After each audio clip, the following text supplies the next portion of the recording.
Good morning, everyone. Today is July 28th, 2021. This is a regular meeting of the members of the State Liquor Authority being conducted in Albany with video conferencing to our offices in Buffalo and New York City.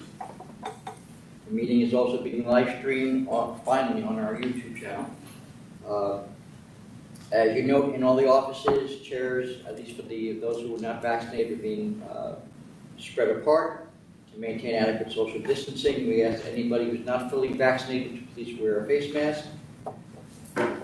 We also request at all the venues, just for spacing considerations, that once your matter is over, unless you want to stay to watch other matters, please leave the meeting room. Also, if you're here and you want to go in, whether it's in Albany or New York City, you have some licensing matters or disciplinary matters, please remember you need an appointment for those. You just can't go upstairs after the meeting or before the meeting to take care of them. The next meetings of the authority will be on August 18th and September 1st. A reminder that there will be a public hearing in Washington County on August 16th regarding a change in their hours of sale. We ask you to please silence your cell phones while you're in the meeting room. Items are going to be called first in Buffalo, then in Albany, then in New York City. For the most part, as they are signed in, we may take one or two items out of order. Could be as interpreters on those matters. When you're called, please approach whether it's the table or the podium in your location, and please identify yourself. If you are a representative and you bring up your client, please identify your client as well. As we mentioned at the last meeting, there will be some time constraints on those appearing before the members and speaking. I'm not going to go into all the details as I did at the last meeting, but in a nutshell, you're going to have 5 minutes to present your matter. Chairman, do you have anything else before we get going? No. All right then.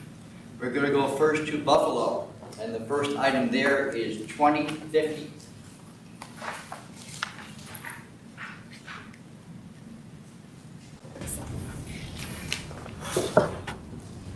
Good morning. My name is PRISHA Cifuentes-Inglesi. I'm an attorney representative for Dutch Hollow Wine and Liquor, LLC. I have with me J.S. Champaneri. He is the principal of the applicant. We are proposing a liquor store in the town of Avon. It sits in between the town of Avon and in between the village of Avon and the town of Lima. It is located on a highly traveled route 5 and 20, directly off of the 390 interstate. It is a convenience location. Mr. Champaneri operates a market at that location. He has a lot of customers that come to his store, and they have told him that wouldn't it be nice to have a liquor store on the same property. It is a large parking lot. Commuters could come with large trucks. They could come with trailering boats, trailering campers, pull on, easy off the highway, and that the rest of the materials we've sent to you lay out the rest of the reasoning for this application. But Mr. Champaneri and I are here to answer any questions that you might have. But for the most part, it truly is for the convenience of the easy on, easy off of the highway in a great location for customers, prospective customers. So you're telling us that these people have been coming off the highway and telling him you should put a liquor store here? No, his customers have. Whether those Really? Customers are general. How often? It's quite a few times. Like it's been 8 years I took it over that store, and I constantly communicate with my customers. And those are the regular daily customers, which not 60% of the customer I see twice a day, whether it's the morning coffee and breakfast and beer in the way back home. Okay. So I always take the feedback from my customers. If you'll see in the support letters, there are a lot of customers who speak about Mr. Champaneri and his wife's customer service. So that's not just lip service. When he says that he talks to his customers, he truly does. I have no question. Commissioner Pan, Commissioner Ford, anything? All right then, proceed with the vote. First, Commissioner Pan. Did we ask if there was opposition? Oh, I'm sorry. Is there opposition there? There's no opposition. We did get one protest letter from one of the 4 closest stores. That was the second closest store. It's located on Canisius Lake. I'm just putting that on the record. We know where it is. Sorry.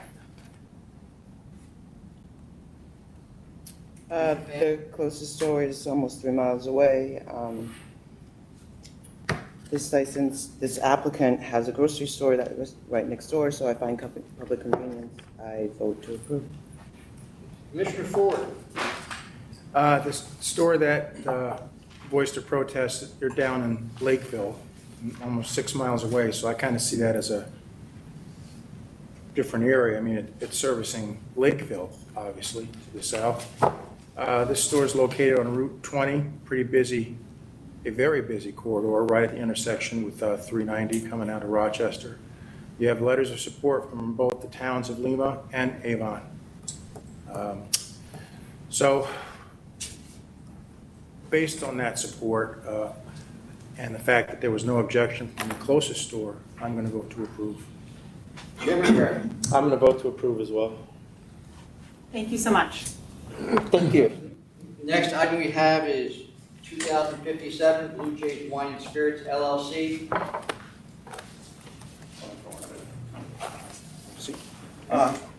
Mr. Secretary, there are a number of people here in opposition to this application. If you give me just a minute, they're being held in a separate room. I'm going to go over and get them.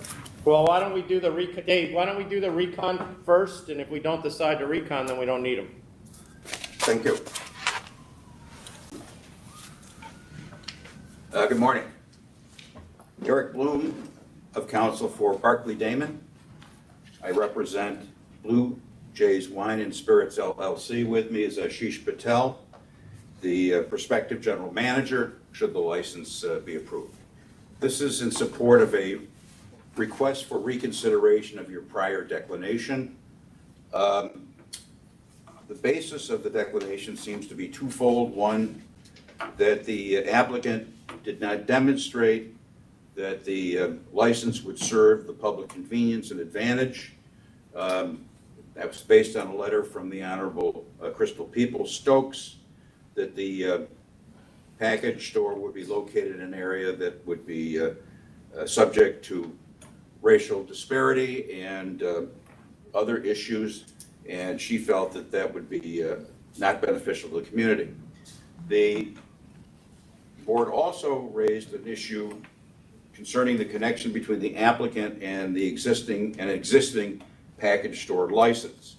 Mr. Patel's wife operates a package store on the west side of Buffalo, and there was a finding that he would control the operations with no oversight. It would be far too easy for him to and his wife to legally intertwine the two businesses, either intentionally or accidentally. In response, I sent a letter dated June 21st, 2001, as well as a supplemental letter dated June 22nd, 2021. I indicated in the letter, and I showed a map which I prepared showing the location of the proposed package store, showing it as at the confluence of the city of Buffalo, the town of Amherst, and the location is actually located in Cheektowaga. And nearby would also be the University of Buffalo and the town of Tonawanda. So it's a relatively congested area. However, all three areas here are distinct.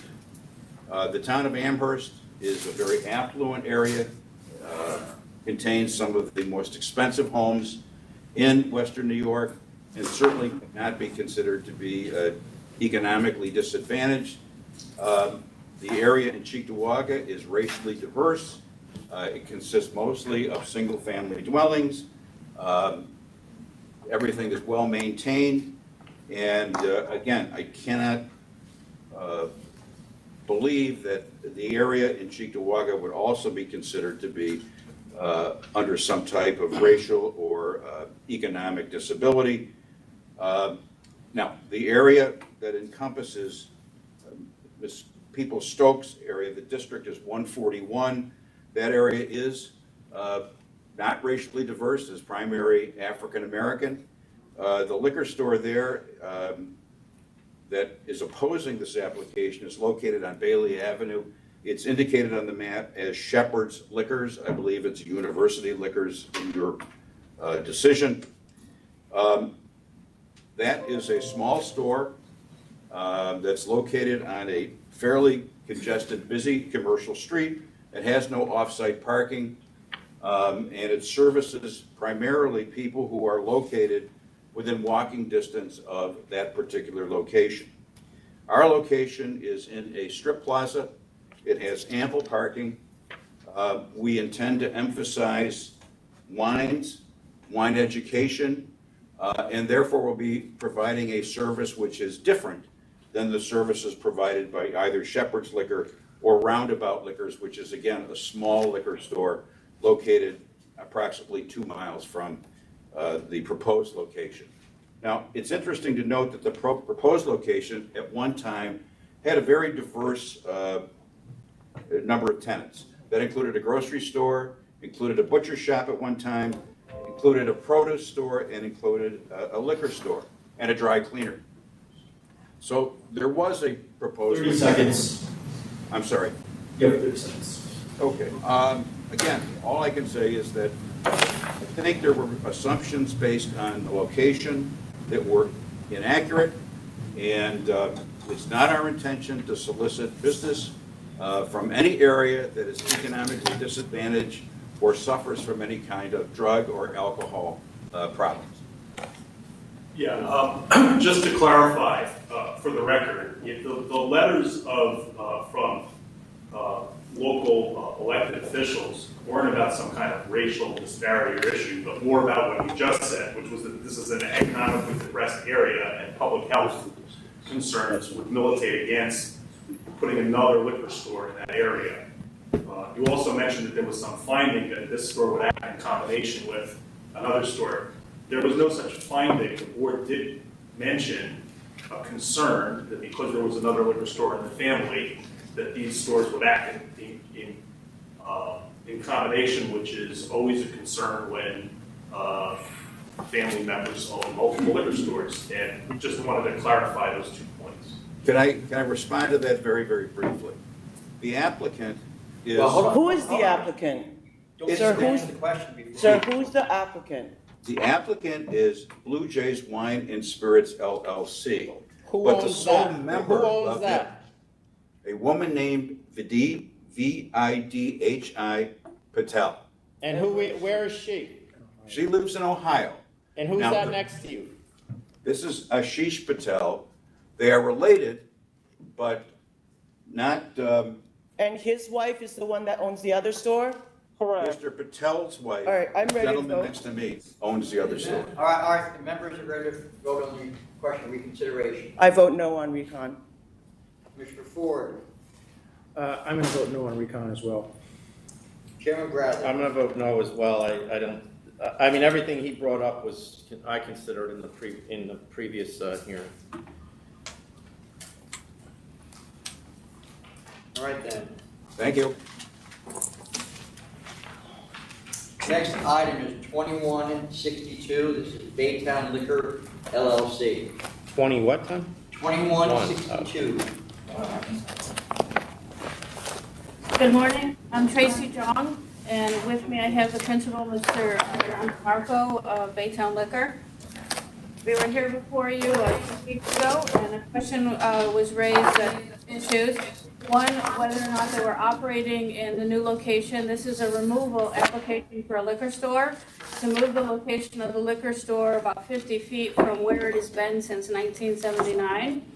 And a All right, so second. I'm gonna stop you there. We've established that they're, Yeah, we did send our investigators out and confirm that they are not operating in a new space. They're only operating in their existing location. all right, and is there anybody there in opposition?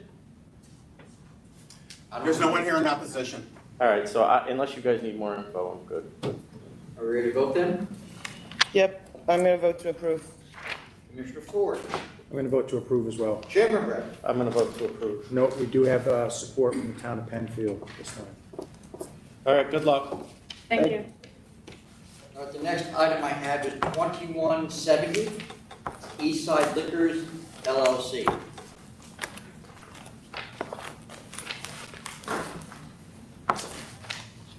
Tom, do you have, the Morning. related case signed? Hold on just for a second. Do you have a related case signed in as well? It's- No, this is the last, Dave, this is the last matter I have signed in, is that correct? No, there's one more. Okay, and what one is that? Let's see, this is Eastside Liquor. Yes. Okay.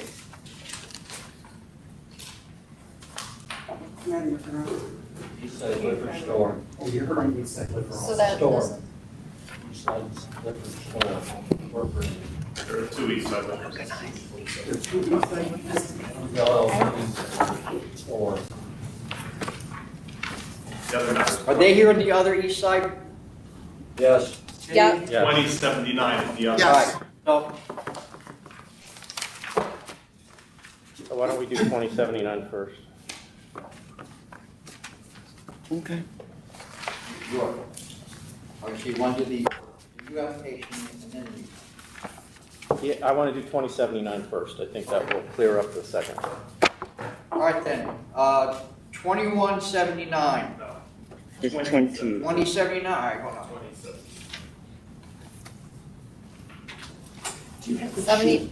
2079 is East Side Liquor Store, Inc. Could you just put your name on the record, please?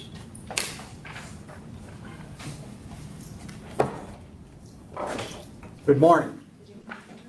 I'm the owner of Eastside Liquor Store Incorporated. I've taken it over from my mother who passed Okay, away. could you just put your name on the record, please? Keith Carlson.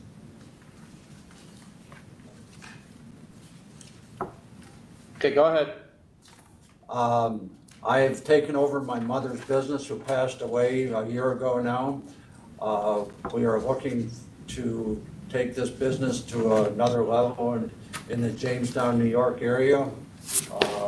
We have a new location which is right downtown in Jamestown. It's close to many activities in the area. My mother had a long standing business in the Jamestown area for many years with outstanding business that she developed, and I'm just looking to take that forward and move on to a new chapter. And you're going to run it? Yes, sir. Okay. Adam, can I just clarify, the address is 221 or 211? 211 North Main Street, And what was your old address? 713 East 2nd Street. Okay, and that license is in safekeeping? I'm sorry, what's Your that? mother's license is in safekeeping? Yes, my broker has it. Okay. He turned it in, actually. Oh, he turned it in, okay. He turned it in. All right, so if we issue this one, you have to surrender the other one first? At 713. Yes. Yes, Let me ask a question. Have you been appointed as the administrator of your mother's estate? yes, I have. Okay, I have so letters of administration. Okay, so he has legal authority to take action on her existence.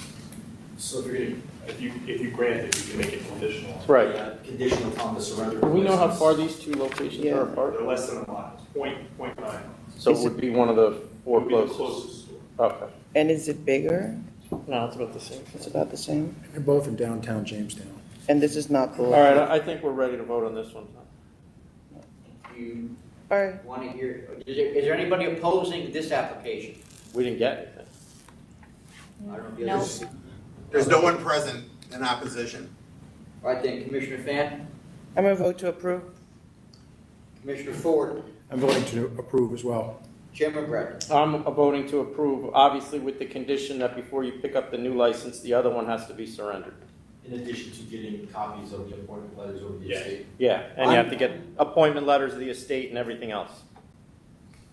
Appointment letters for the estate to You sound like you already have them, you just need to send a copy of your your right to be the administrator of the estate with the surrender of the license. We'll send you a letter requesting the information that we need. Okay. You're approved. Thank you. All right, next, then we're going to go back now to 2170, which is Eastside Liquors LLC.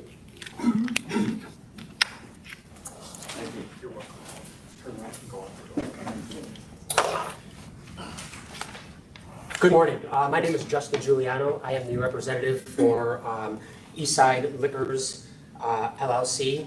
To the right of me is Kyle and Nicole Schultz, the two principals of the entity. We are here asking for reconsideration of the previous decision that was levied back on April 14th of 2021. There were a few findings that in our formal disapproval letter stating that the license would not be able to be granted due to a license that was already not necessarily in effect because it was in safekeepings, but tied to this premises. Obviously, with the previous case that was heard, he will be moving that license, and that license will then, the current license in effect would then be surrendered, leaving this establishment ready to be licensed again. We have full support of the community during renovations of the process. People have been coming to the doors, knocking, wondering when it was going to open again. Also, we have full support of the city of Jamestown, not only in a letter of support verbally, but they have also granted $15,000 grant for the upkeep and beautification of the premises because it was a bit run down. So they actually put their money where their mouth is and actually have supported us financially in this endeavor as well. Now, the location of this is actually in Jamestown. Jamestown is the highest density of population in all of Chautauqua County.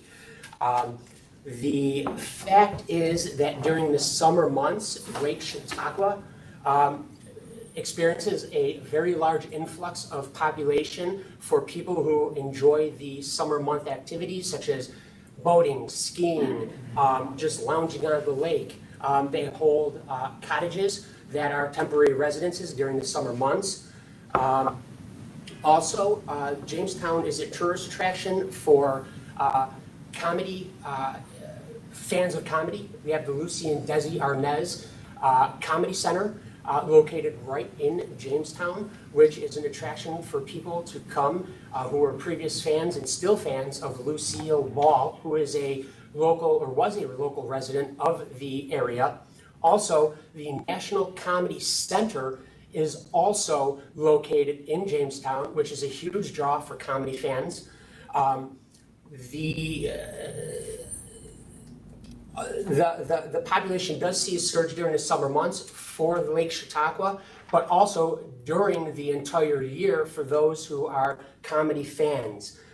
We do understand that with the previous license also going to now be in effect and they having a name similar to ours, I had discussed the possibility and the likelihood that we would need to file for an assumed name to differentiate ourselves from Eastside Liquor Store.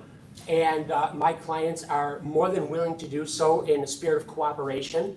And we're just here to answer any other questions that the board may have before hopefully they would be willing to reconsider this situation in favor of us being able to re-license this establishment that had a license for over 30 plus years and has really become a staple of this community. Ready to vote on the question of reconsideration? Commissioner Fan? I vote no on reconsideration. Commissioner Ford?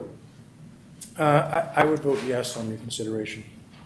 Chairman Bradley? I'm voting no on reconsideration. I didn't hear anything that we hadn't heard previously, and now we have opened a store almost a year ago to the date, 1.6 miles away, and just today we opened a store 0.9 miles away. So now you have 4 stores within 2 miles. So I don't know that. I'm sorry, you have 5 stores within 2 miles. I don't know that there's a need for another one. Or I don't see a need for another one. If I may just say one thing, there was no opposition from any of the other supporters. The members have voted. What number was that again? 179. No, 2079. Deputy Commissioner Edmonds, do you have anything else signed in? I don't have anything else in Buffalo. There's no one else signed in Buffalo, no one else present. Thank you. You're welcome. All right, then, we are going to move to Albany. And the first item in Albany is 2176, I'm sorry, that was 2170. SIVA Albany Corporation. Say that again, Tom, 2176. 2176. All right, I got it.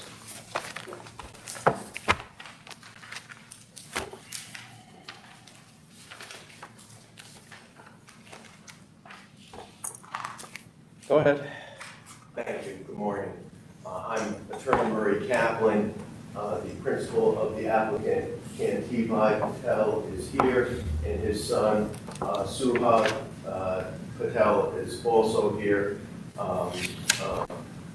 Kantibai Patel, the principal, is learning English, but his English is still limited, and his son is here. He's helping him set up the store, and he's also going to serve as an interpreter if you have any questions directed for him. We are asking for permission to have a neighborhood liquor store at this newly refurbished shopping center called Crestwood Plaza. Crestwood Plaza has been in the Albany community for many, many years, but it fell into decay and it's been completely redone. There's a Trustco Bank there, a pharmacy, a hair salon, a pizza place. There's going to have a bagel shop that is not yet open that we've just learned about. And this shopping center services a great many senior citizens that live in senior citizen apartments in the area. There's a great many one-family houses. The closest liquor store is The Wine Shop, who has expressed opposition to this application. They're about 1.27 miles away, but it's not a simple 1.27 miles. On both sides of the wine shop are our two major hospitals in town, St. Peter's Hospital and Albany Medical Center, so that whole area is incredibly congested. The wine shop does not have any off-street parking. It's almost impossible to park there. In this neighborhood where we are, where there's a great many people who would be walking to Crestwood Plaza, or even if people were to drive to the wine shop, it would take a great deal of time and parking would be a problem. So this wine shop is intended to be, this liquor store is intended to be for the convenience of this neighborhood and the many people that walk to do their shopping at Crestwood Plaza. Where does he live? I can let them answer that, but I'd rather you answer just yes, thank you. They're from Pennsylvania. They're living in Albany now, and if this application is approved, then they will either buy a house or rent an apartment. But they have many friends and family here as compared to where they are, so they're happy to join this community. So which one's this? You're the son, and you live in Albany now. Yeah.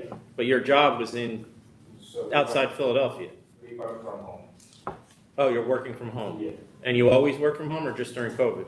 No, so we changed the job, and now job is work from home. And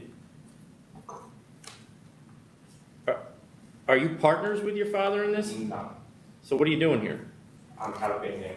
And you gave him $70,000 to open the store, but you're not going to have anything to do with it. No. What made your father, you can ask your father this, what made him decide after 5 years of not working, period, that now he's going to start working? Because he looks like he was retired and now he's obviously not, or planning on it.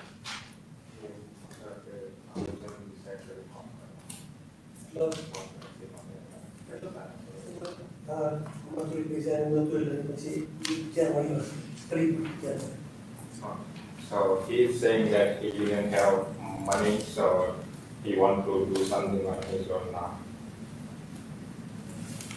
He did not work here for 5 years, that was his time.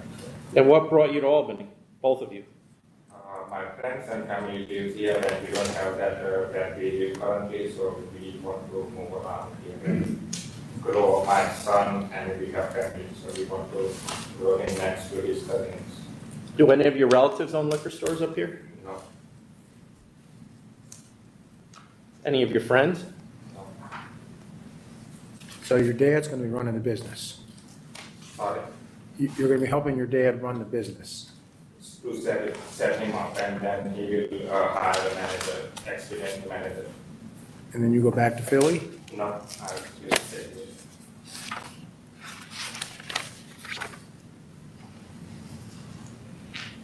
Is anyone here in opposition? I didn't have anybody, but is anybody here opposing this application? We did, as you pointed out, get one letter of protest from the closest store.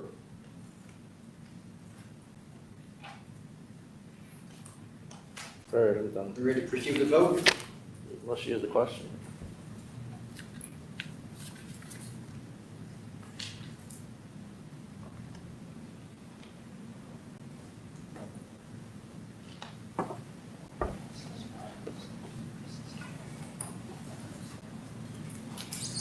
I don't know.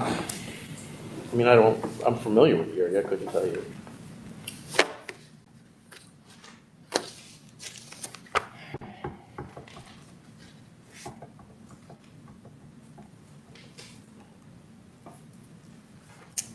Two of the four closest stores didn't respond. The other two numbers are the two other stores are showing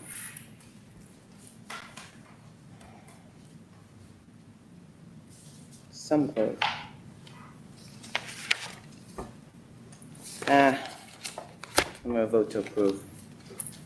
All right, Commissioner Ford.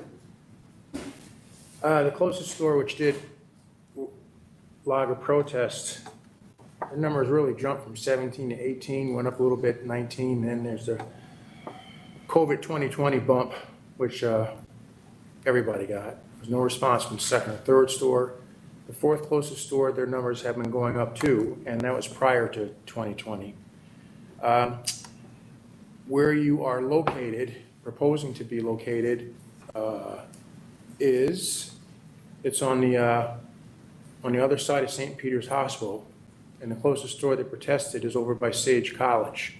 So, I mean, it's even though it maybe only be, I think, what, 1.6 miles, it's probably as the crow flies, it's got to be further than that. But you're over by Capitol Hills at Albany Golf Course and all that area, so I do think that there would be public convenience and advantage to be served, so I'm going to vote to approve as well. Chairman Bradley. I'm going to vote to approve as well. I think there's public convenience and advantage based on the increasing sales of at least two of the four closest. And as Commissioner Fan pointed out, two of the four closest also did not respond, so that goes on them. I am going to make a condition that you have a permanent residence here before you open, and you got to prove that to licensing. I don't know how you'd have to prove, I'll leave it to council how you prove it, but. Utility bills or? License, driver's license? Bell lease. Driver's license. Okay. Executed lease, Yeah. phone bill. Okay. I think that's key. Commissioner Fan, Commissioner Ford, you're okay with that condition? Yes. Yes. Good luck. Thank you. Thank you all very much.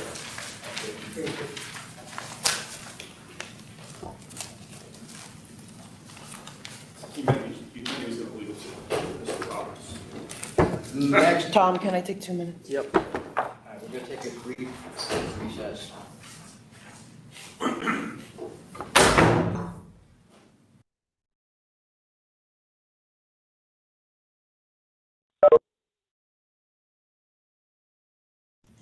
Jonathan, is the interpreter for that one item present yet? Not yet. Not yet? All right. No. I'll send you an email when she arrives, or whoever arrives. Thank you very much.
All right, we're back on the record after a brief recess. The next item is 2077 Dockside Wine and Spirits LLC. Good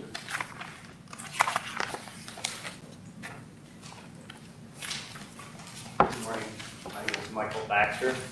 I'm the owner and operator of Dockside LLC.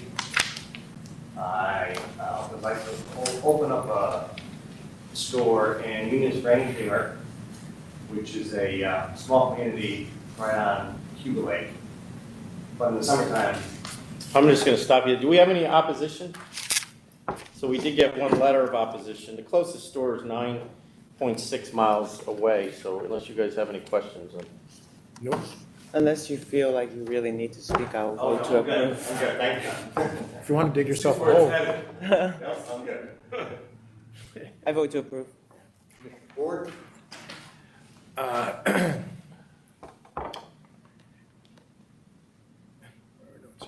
think I'm pretty surprised that there isn't a store here in Union Springs already. I mean, this kind of application I like to see, someone who goes where nobody else is, who's been overlooking an area. Yeah, that makes for good sales, customers everywhere. How about that? Yeah. The mayor supports it. I can certainly understand why.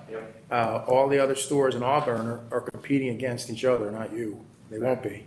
40-minute drive. Yeah. Round trip, so. And the store that protested did over $4 million in the past few years. So I think Union Springs deserves to have a store. So I vote to enthusiastically vote to approve. Chairman Brett? I'm voting to approve as well. Just the distance establishes public convenience and advantage. Good luck. Good luck. Thank you, thank you. All right, the next item, 2181 First Fill Spirits LLC. Morning. My name is Christina Dickinson on behalf of First Fill Spirits. This is Charlie Simon and Charles Trubisky, who are the co-owners of the proposed store. They seek to open a store 68 Washington Street in Saratoga Springs, New York, which will focus largely on small cask, single batch scotch and whiskey.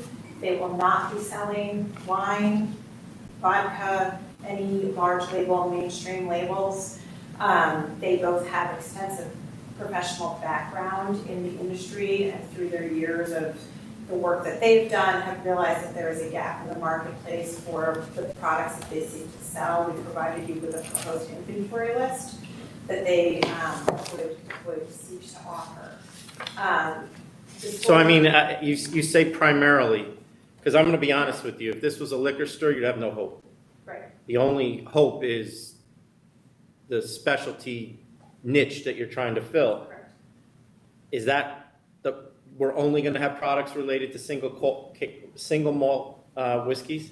I can let them speak more specifically to that, but yes, that is the intention. Yeah, go ahead. Yes, so we come from a very intense whiskey background. So we're focusing on independent bottling. So there are people that buy whiskey from distilleries all over the world and bottle them under their name.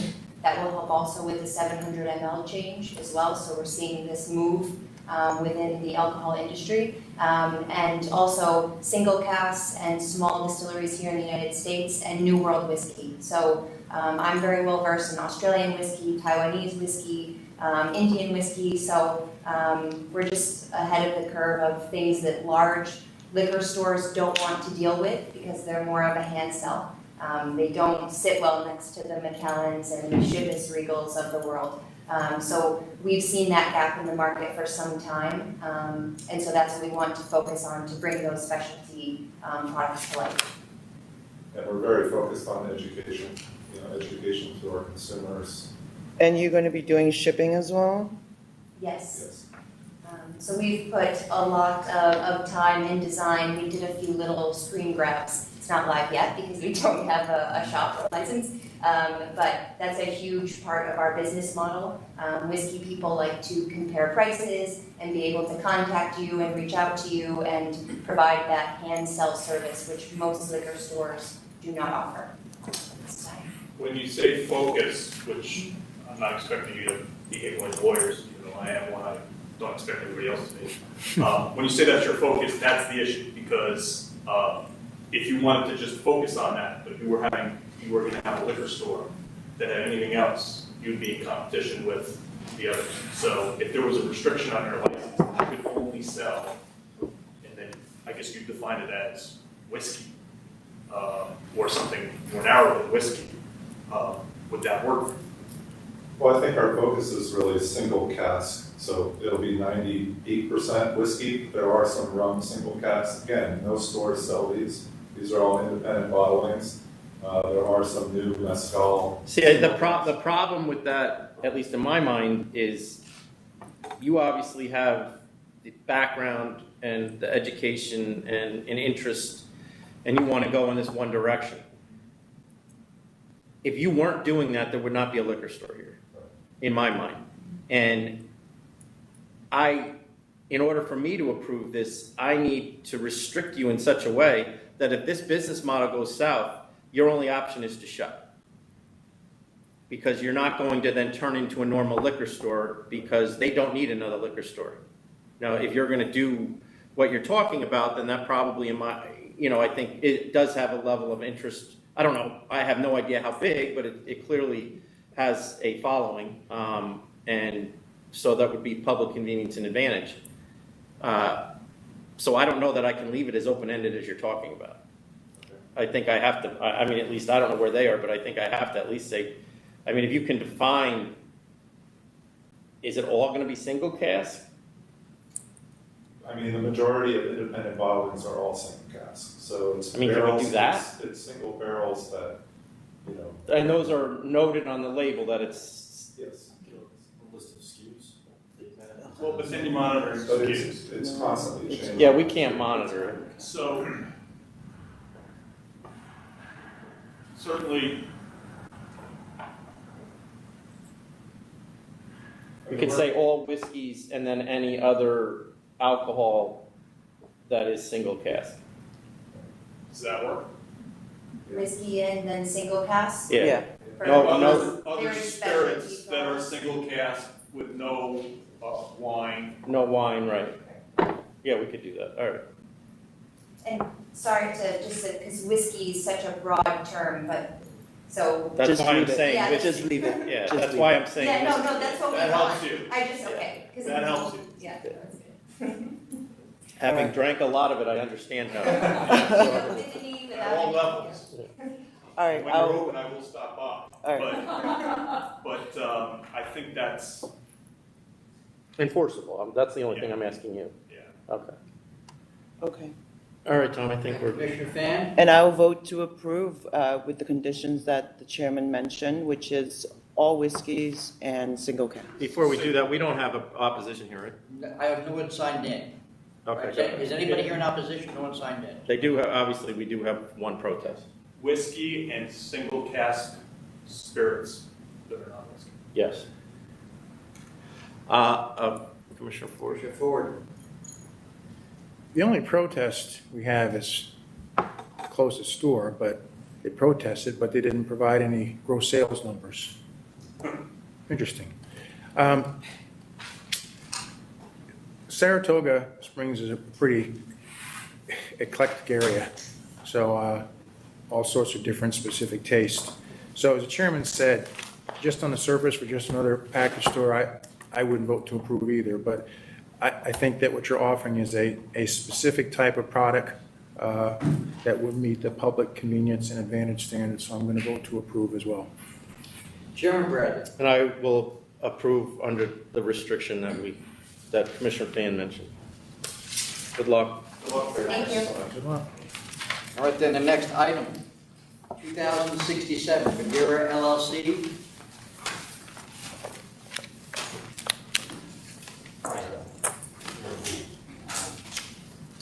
So I prepared a statement for you guys to do that.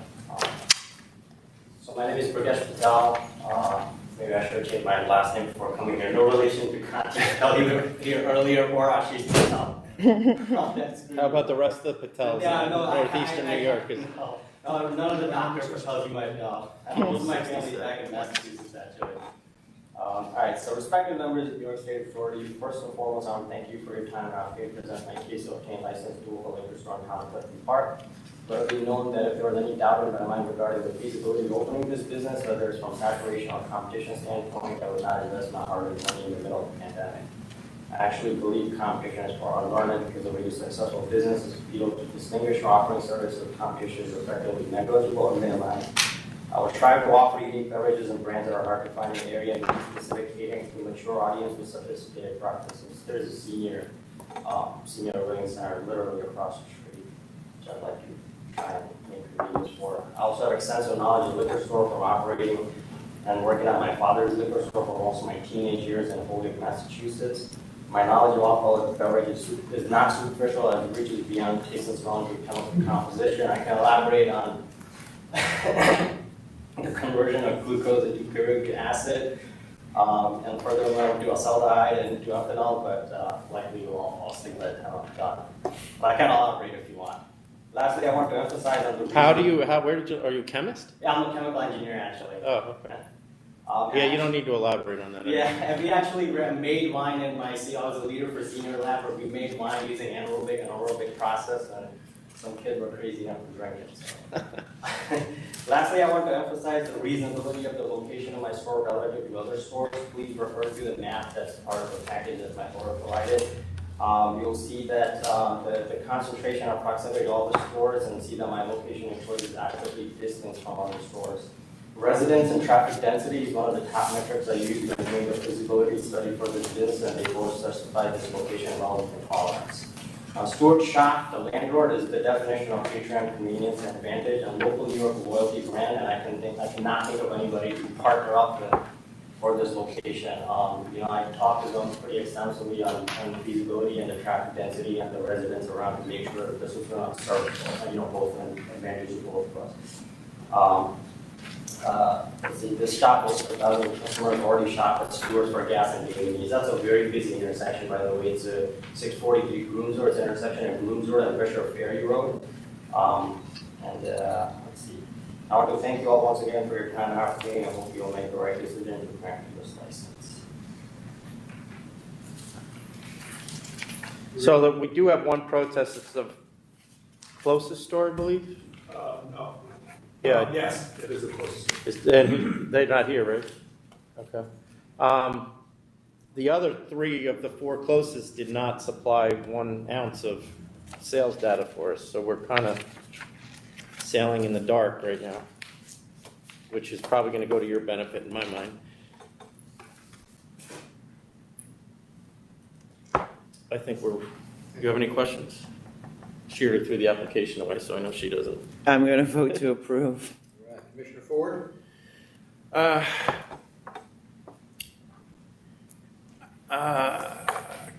Yeah, as the chairman said, the closest 3 stores didn't respond.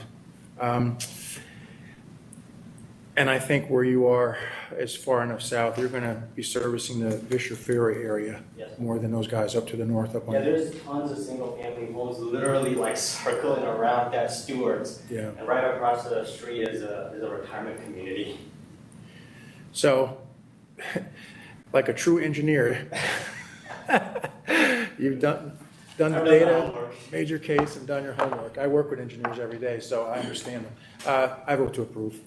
Chairman Brad? I'm going to vote to approve as well. We have the closest store does oppose, and it's 2.3 or 2.27 miles away. So just for the record, the opposition comes from the 4th closest store. Jack's Liquor is the 4th closest store.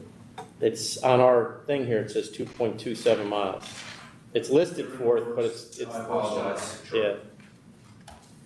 The closest store. And it's actually in a plaza, so the distance is kind of deceiving. You have to drive after the location. You have to go into the plaza. The price market 32 plaza before a few hundred feet. So they oppose, but they've shown a pretty steady increase in sales in 16, 17, and 2018, as well as 19. We kind of discount 20 for obvious reasons. The other 3 stores that are in the group of the 4 closest decided not to respond at all to our request for sales information, which leads me to believe they're fine with you opening a store. And based on Commissioner Ford, what he said as far as where you're located, I agree with him, so I'm going to vote to approve as well. All set? All set. Good luck. Good luck. 2177, ROSHAN and PRISHA, LLC. Who's here?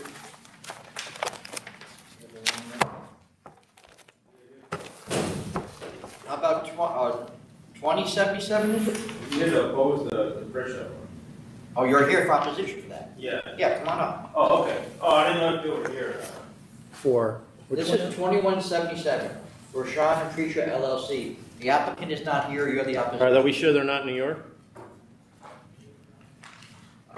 It's a. Are they here? They can hear us, is what I'm asking. Yeah. Okay. All right. Before you say anything, well, put your name on the record. Go ahead. My name is Gurmeet Singh. My name is Karen Zitnowski, owner of the Liquor Board of Syracuse. What stores? What's the name of your store? Liquor World of Syracuse. Okay. 314 East First Street, East Syracuse, New York. Okay. Okay, go ahead.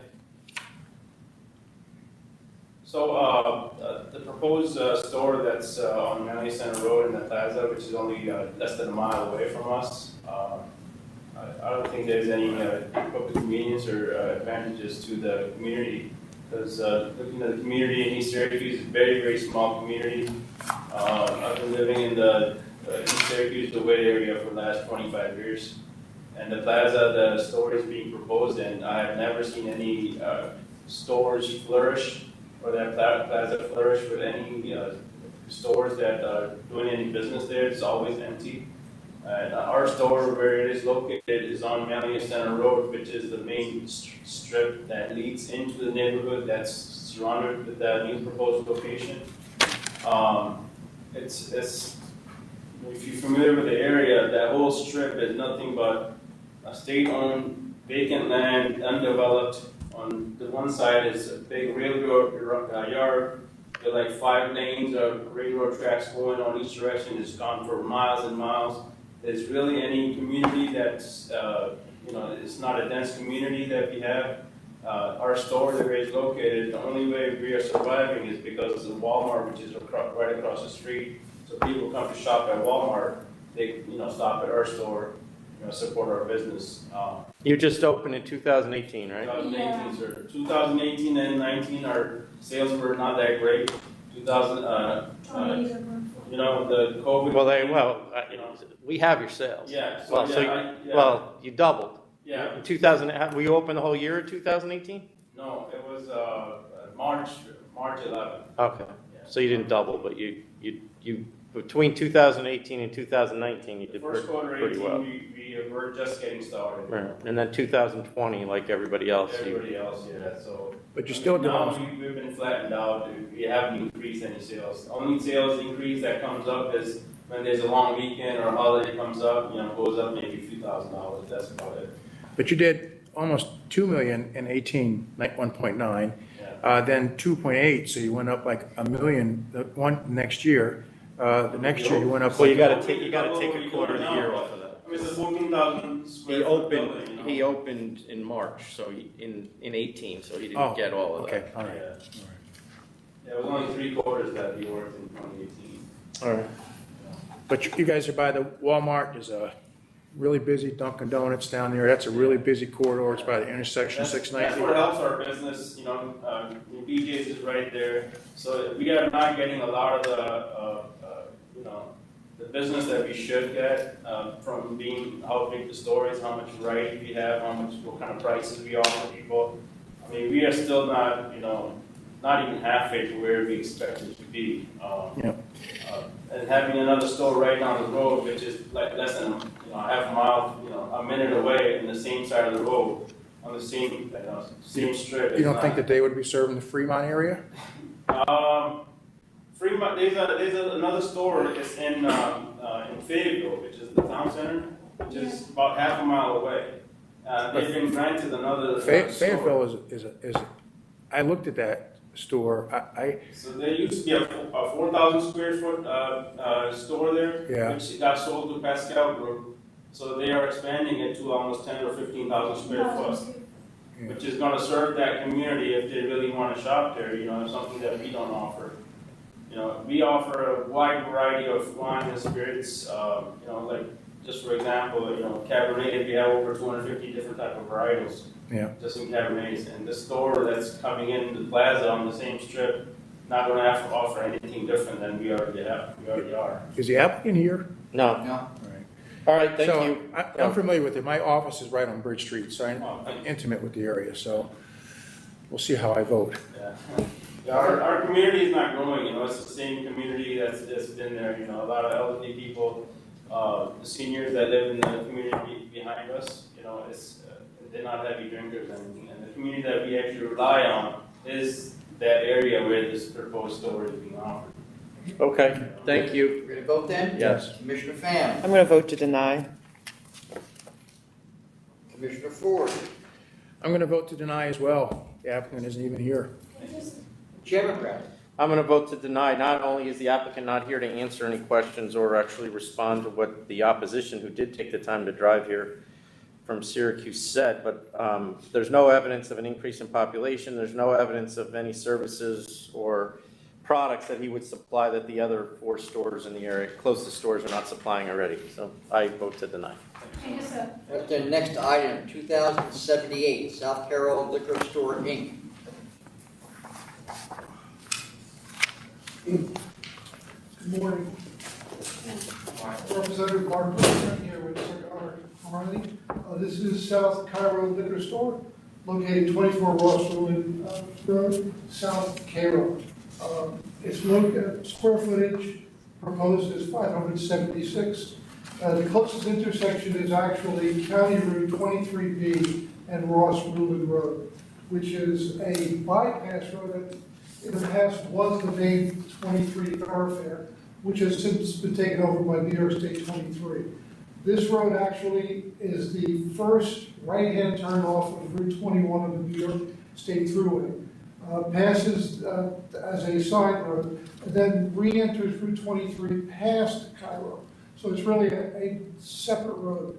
In terms of retail businesses on this road, really we're looking at Mr. Perani. He actually operates at the corner of Ross Ruland and County Route 23B, a gas station with grocery store and a deli, which really prompted him to look for other development uses based on his own customer base. Ross Ruland does continue on to 23, then passed into CAIRO, which is Main Street, which was the area where the 2 oppositions that were closest did file oppositions to this application. However, their distance, the minimum is 2.3 for Green Scorpion, which in 2020 with the COVID aberration did, I believe it was $2.7 million. But I did look at the figures they provided. In the 3 years before that, each year they had a continued growth of 150,000 in a CAIRO area, which is developing a very big vacation spot as well as a local population. The other local business that opposed was Blue Bayou, Dominic Cutie. But actually, I looked at the Main Street map. His location is actually past the Green Scorpion. So if anything, if there's any effect, it's based upon the prosperity of the Green Scorpion. This particular location really is in a different area. South CAIRO is on this different part of Canada. Yeah, you have the main part, which is, it goes into town. When you first come in, we're in a complete separate area. Like, we have our own post office. Like, the town is the main center, but where I'm located is kind of rural. And over the years, we developed the area, and I feel like I grew up there. I lived there my whole life. Well, since I moved here from India. And you don't live there now, though. I do, and okay, so right now, my parents just built the house and all, like, Misty and all of it, so I stayed there. But I still stay there because I have an apartment upstairs at the top, which is where I grew up. Doesn't the application say it lives in Schenectady? Well, yeah, it's a Schenectady. Oh, Niskayuna is on the border? Yeah, it's right at the border, yeah. But yeah, so there's an apartment on top of the store, which is where my childhood home. And it's right next to the deli, it's right next to and we bought the land next to it because we're developing in the future, which is where the liquor store is going.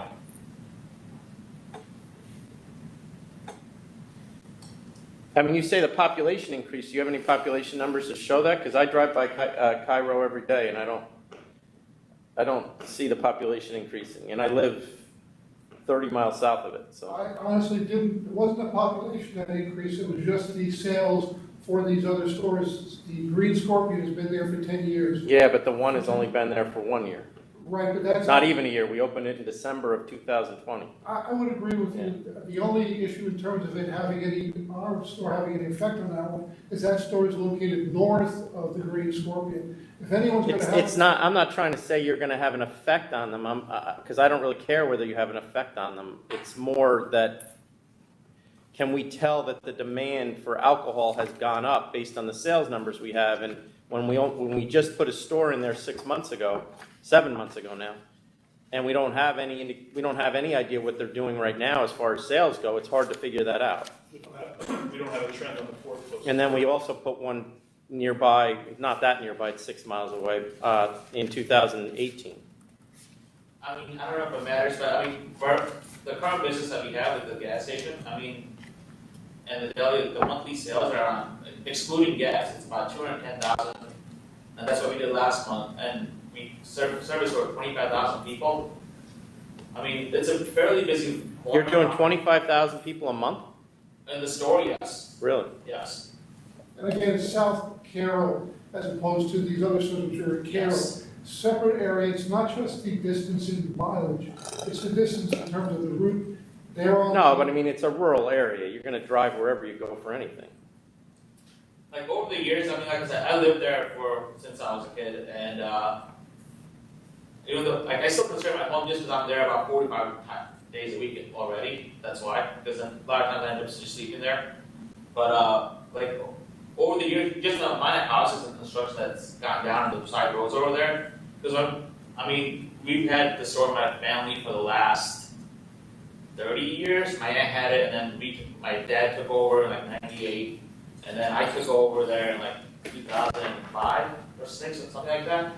And I mean, over the years, the amount of business that Is this connected to your convenience store? As so far it's as right next to it. So it's pretty much what I've done is like, because I grew up in that, when we first had the store, we didn't think it was that great, but over the years, we remodeled the whole corner there we did 12 years ago, and just a boom in business. Like, no, but is it so? This isn't a store that you've sectioned off. It's a store that. What was there before? Oh, what do you mean? Like delivery? Is there anything in this space right now, or was it before? Yeah, so it was a house. I bought the land, so I redid the store.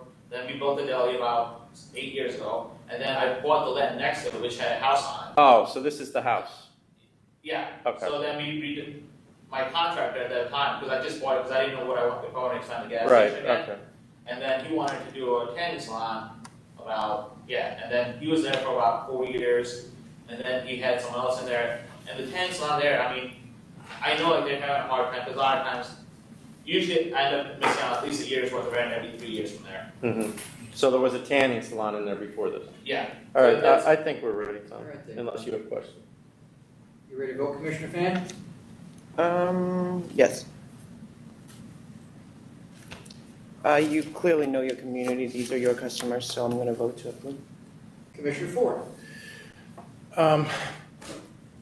It's such a small store. I mean, you might define yourself as the South Cairo Business District. At this point, that's what it is. Because so when we started, there was nothing there. It used to be a pretty popular area back in the day, and over the years, a lot of stuff shut down over there. Yeah. So, but you have the store, yeah, then we had the deli, and now this. Yeah. So, based on that alone and a few houses that live in the area that I see on Google anyway, I'm going to vote to approve as well. Chairman Bradley?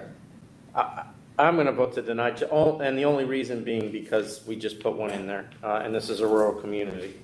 But it's approved, so good luck. Thank you very much. All right, we have no other items in Albany. We're going to move to New York City. I would just note for those in New York City, we will call the items in order. However, we have one item where once the interpreter gets here, we're going to call that. All right, so the first item is 2163 K&E Liquors, Inc.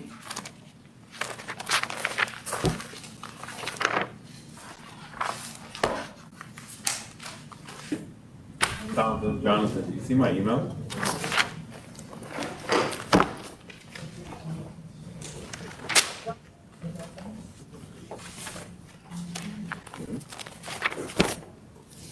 can you hear me?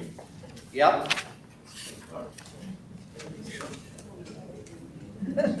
Vivian took. Good afternoon. Move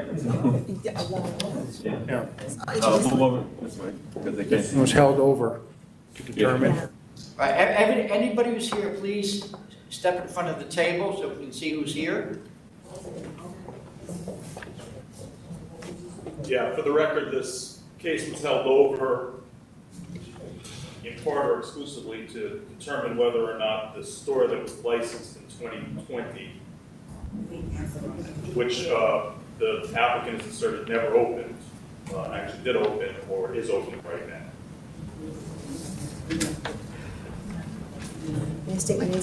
That's the one that's open one day a week. Yeah, we sent our investigators out, we got in touch with the licensed principal, the store is open. And that's the third closest, 0.5 miles away. Can you hear us in New York City? Yes. Did you just hear what our council and Deputy Commissioner Lexington just were discussing? Yes. All right, can you put your name on, did she already put her name on in her? Not yet. Put your name and your client's name on the record?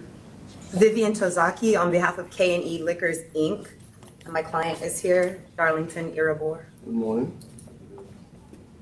I would just like to briefly add, even if that store is open, this location was licensed from 1995 to 2020. So for 25 years, there was a liquor store here. It's located directly next to a supermarket. It will be an open store. The closest store is 0.4 miles away. It's bulletproof. And the closest store also reports significant increase in gross sales with the other store, as you just stated, is still open. So he is a smaller store than all of the other stores. He's only 636 square feet. And that's all. And then of course there is opposition here. Can you just clarify something for me? You say it's not a bulletproof store in your materials, but the diagram he submitted looks like it is bulletproof. What is it? We resubmitted the diagrams Okay. yeah, so you should have more up-to-date diagrams somewhere in there. They were submitted back. And there's opposition there. Do you need to hear from the opposition again? You? Commissioner Ford need to hear from you? We didn't hear from the opposition. Oh, all right, let the opposition in then. Sure. Good morning, Joseph Levy here on behalf of actually 3 stores in opposition. I have one of them with me today, the third closest store, which is Galaxy Discount Liquor Inc. I have the applicant, or the licensee principal rather, as well as his son who works in the store, who would be able to speak to the members if you had specific questions. What are the 3 stores you're representing, Mr. Levy? Galaxy Discount Liquors at 1428 Rockaway Parkway, Yep. approximately 2,100 feet away. Wonder Liquor at 8005 Flatlands Avenue, and Canarsie Liquor Outlet at 8606 Flatlands Avenue. So those last 2 aren't listed in our closest. Correct. The point is there are 7 liquor stores located within a 1-mile radius. In the interest of time, I'm not going to cover a lot of the items in the letter we submitted. There Okay. are a lot of stores in this neighborhood. The sales for my client who's here today have been stagnant. I think they grew 1% in the last year, 2.5 percentage points over the last 3 years combined, not big numbers there. And we did point out in our original submission that there does appear to be a church right next door to this proposed location. So we do feel the neighborhood being well serviced, the presence of the church right next door, and the other store, which you had already discussed, which was just granted in September of 2020, all to us present reason for our opposition here today. Thank you. Anybody else? All right then. Are we ready to go? Yes, I'm just not seeing a need for more liquor in this neighborhood, so I'm going to vote to deny. Commissioner Ford.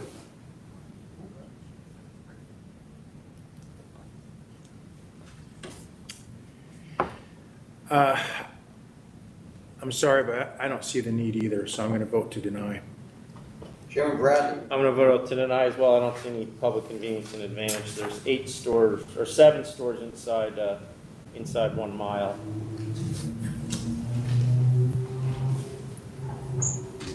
Thank you. Okay, the next item. Tom, Yes. interpreter's here. My laptop is just cutting in and out of internet. But yeah. Okay, great. Thank you. All right. We're going to call item 2178, ROCA Bar Court.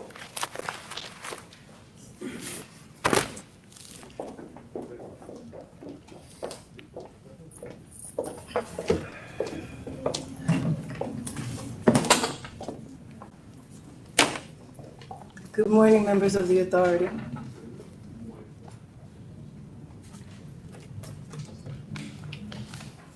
Could you put your name on the record and the name of your client, please?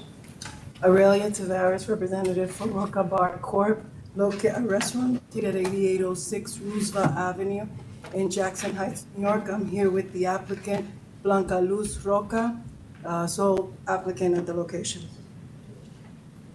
We have the interpreter as well. I am Diana Fidel. I am the interpreter. Blanca Roca.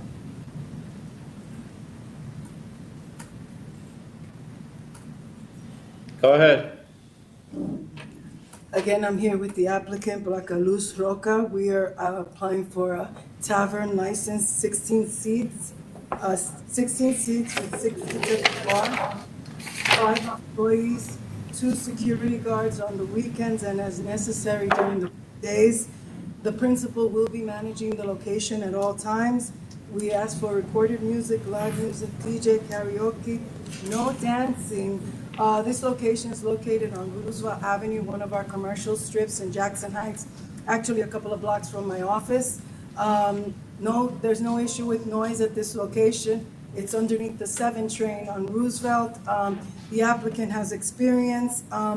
Blanca Luz actually is also on the license next door, Temescal at 8808. Temescal is another, between the 2 locations, she would be managing less than 60 people seated or at the bar area. They're literally, one is, they are next to each other right on Roosevelt, but she will be supervising Temescal, which is an older crowd, and Roca Bar is a little bit of a younger crowd, so that to distinguish both locations. They are not connected. They're 2 individual establishments managed by the principal. She wanted to say a few words to the members regarding the license.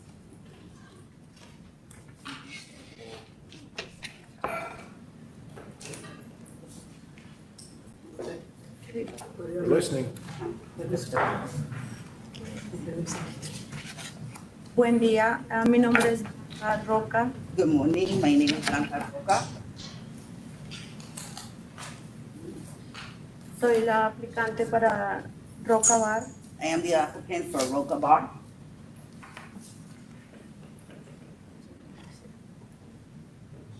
Well, let me, she's forgotten everything she wanted to say. How about we ask you a couple questions? Let's try it that way, okay? I'll take that, Commissioner Ford, thank you. The investment seems kind of small. I mean, it's like $15,000. That's it? It's a They're very gonna small. And the rent's $4,700, which means you're already $9,400 in the hole. Well, Roca Bar was closed and it was already a bar before. She didn't do anything more to this location, Chairman Bradley. This was, We don't have that it was open before. it was a restaurant before. It's already set up. All she did was come in, and because she knew the landlord. Was it licensed before? No, Okay. no. Our records indicate that it wasn't previously licensed, so it may have been open. But so you basically have $5,000 to buy food and alcohol, and whatever you might need to do. They've been closed for a while, Chairman Bradley. There's no movement here. The landlord. No, you're not answering our question. The question is that your application indicates that she's put $15,000 into this. She's already spent, just to get the lease, at least $9,400, and we're not even including whatever she pays you. that doesn't leave a lot of money for anything else. So we're wondering, is there more money in this than we were told?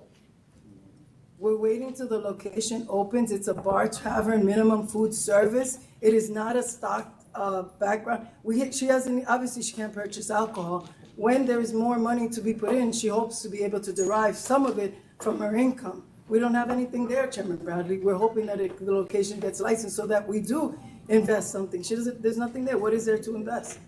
We can't buy alcohol. You can't open without alcohol. Right, but we hope that the license gets granted so that we can make the alcohol investment. If the members of the authority require more information regarding the purchase of alcohol, we will forward it. We are telling you exactly what was put in here because the location's been closed for a year.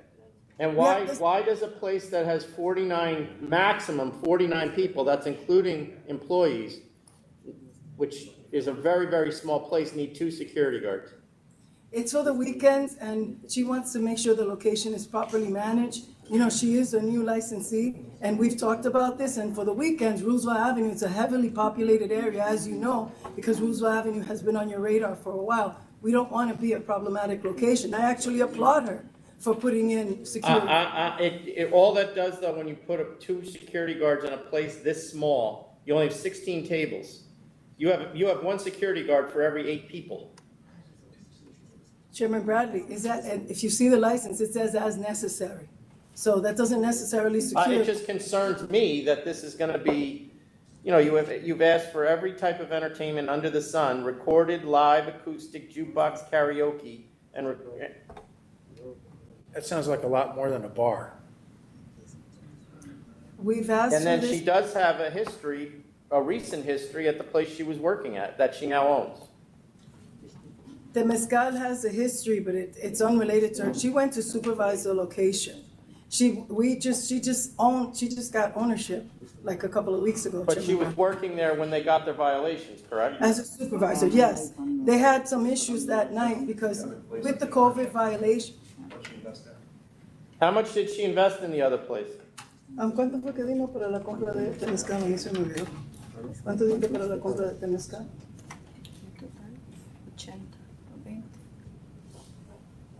Like 50, 60, 70,000, and then a continuing investment after that, como 80 más o menos, like 80, she's saying, more or less. Okay. Is there any feedback here? She was a bartender, and she spent $80,000 on that place, and she's opening this one. They're right next door to each other, so that you could see that the funds are limited, because once you she's in an open location, and the next door, the funds are limited. I want to ask her a question. Te quiero preguntar una pregunta. And let the interpreter do it. You don't need to speak to her. Are you in? Who's helping you with this ROCA Bar Corp? Mis hermanas. My sisters. Are they part owners of this with you?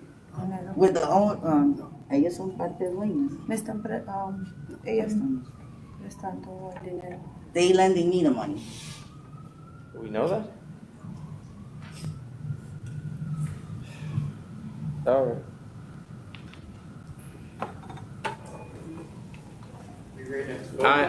I would like Ms. Tavares to answer that question then for us.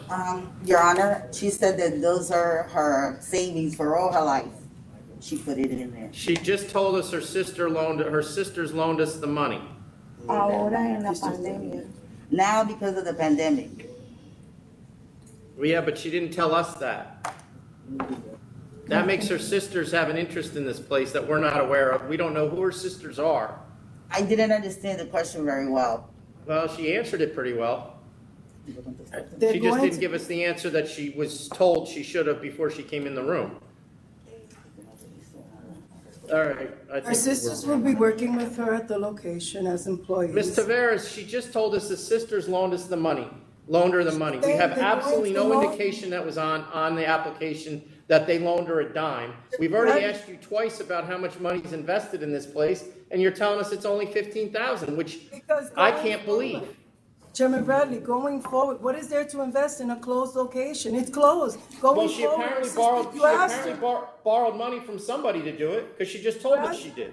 You asked her where she was gonna get the loan from. She didn't say loan. I didn't you said ask her that. I didn't ask, that's not what I asked her. You want me to You play asked- it back for you? Yes, who was gonna help her? Her sisters. You didn't ask. And that would be fine if you had put it on the application. We can add it going forward. They haven't No, invested. you They'll pay her can't. You $50,000. can't. You and I have had this conversation. You don't get to change applications when you've already handed it in and told us that this is what we should believe. Chairman Bradley, when we're waiting a year for a liquor license, we do need help going forward. Her sisters are gonna help her going forward to stock the bar. She just told us they loaned her the money. Are you now telling me that's not true? You asked her who was gonna help her, and she's telling you their sisters are gonna help her going forward. We're not talking about lending. That's not what she That's said. what She she said said, they Chairman loaned her the Bradley. money. Chairman Bradley, that's not what she said. You're gonna need to clarify that. I'm not voting for, based on what she just responded to us, I'm not voting for this. I'm voting to deny. I think that there's an undisclosed interest in the application. Are we otherwise ready to vote then? Commissioner Fan? Yes, I agree with Chairman. I'll vote to deny as well. Commissioner Ford? Yes, I agree. I vote to deny as well. And Chairman, I have your vote. So. All right, then the next item. Going back to the items in order, 2108, Baybridge Wine and Liquor, Inc.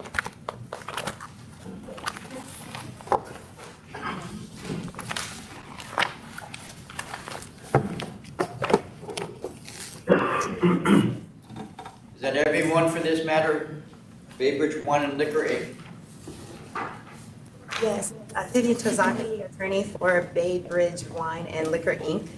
I'm here with my client, Rashinder Kaur, and her husband, who is a donor, is not standing here, but is in the audience. This is a liquor store, well, hopes to be a liquor store tucked away in the northernmost corner, close to the Cross Island Parkway. It's very important to note that it's on the east side of the Clearview Expressway. So it's sort of a highway locked area that's only being serviced by one other store, Stella, which is an 800 square foot store, a rather small store, that we feel that its size is unable to adequately serve the neighborhood. This store would help serve Bayside Terrace, Bayside Crossing and Bayside Terrace. There's ample parking, which is a rarity in county. And I just want to point out that on the 14th Avenue store that you have on your agenda listed as new, it is not new. It's actually rather old. It was established in 1983. And none of the six closest stores were even licensed within the last 6 years. Do we know that? I can have the numbers. Are you referring to Mr. Springer's statement? Are you using that information? Absolutely, yes, I am. All right. He's no longer involved here, I take it? He is involved, but due to a family emergency, he's unable to appear. I just want to say something on the record. Mr. Springer's letter is very aggressive in saying that somebody else who submitted information was misleading the board. And yet Mr. Springer's letter was not supported by anything other than his own argument, factual assertions dressed up as arguments, and that he should be careful in the future about making those accusations unless he has something to support his contrary view, an affidavit, documentary evidence, etc. So I was a little uncomfortable about the aggressiveness with which he was accusing others. Just wanted to put that on there. I completely understand, and I just hope you won't hold any of that against my client. You'll give my client a fresh look today. Well, he doesn't get a vote, so I wouldn't worry about it. I don't get a vote, but I am responsible for making sure that the board gets a clear and fair record. And that's why I made my comment. Adam, is the fourth closest? Is she correct? We have it that it's open in May. We got no sales numbers from them. We have it that it was open in May of 2019. 14th Avenue is, even from the serial number, I believe, the 1039209 is an older serial number. The company was established in 1983. Yeah, it's on that serial. And it's rather far. I think that might be the sixth or the store.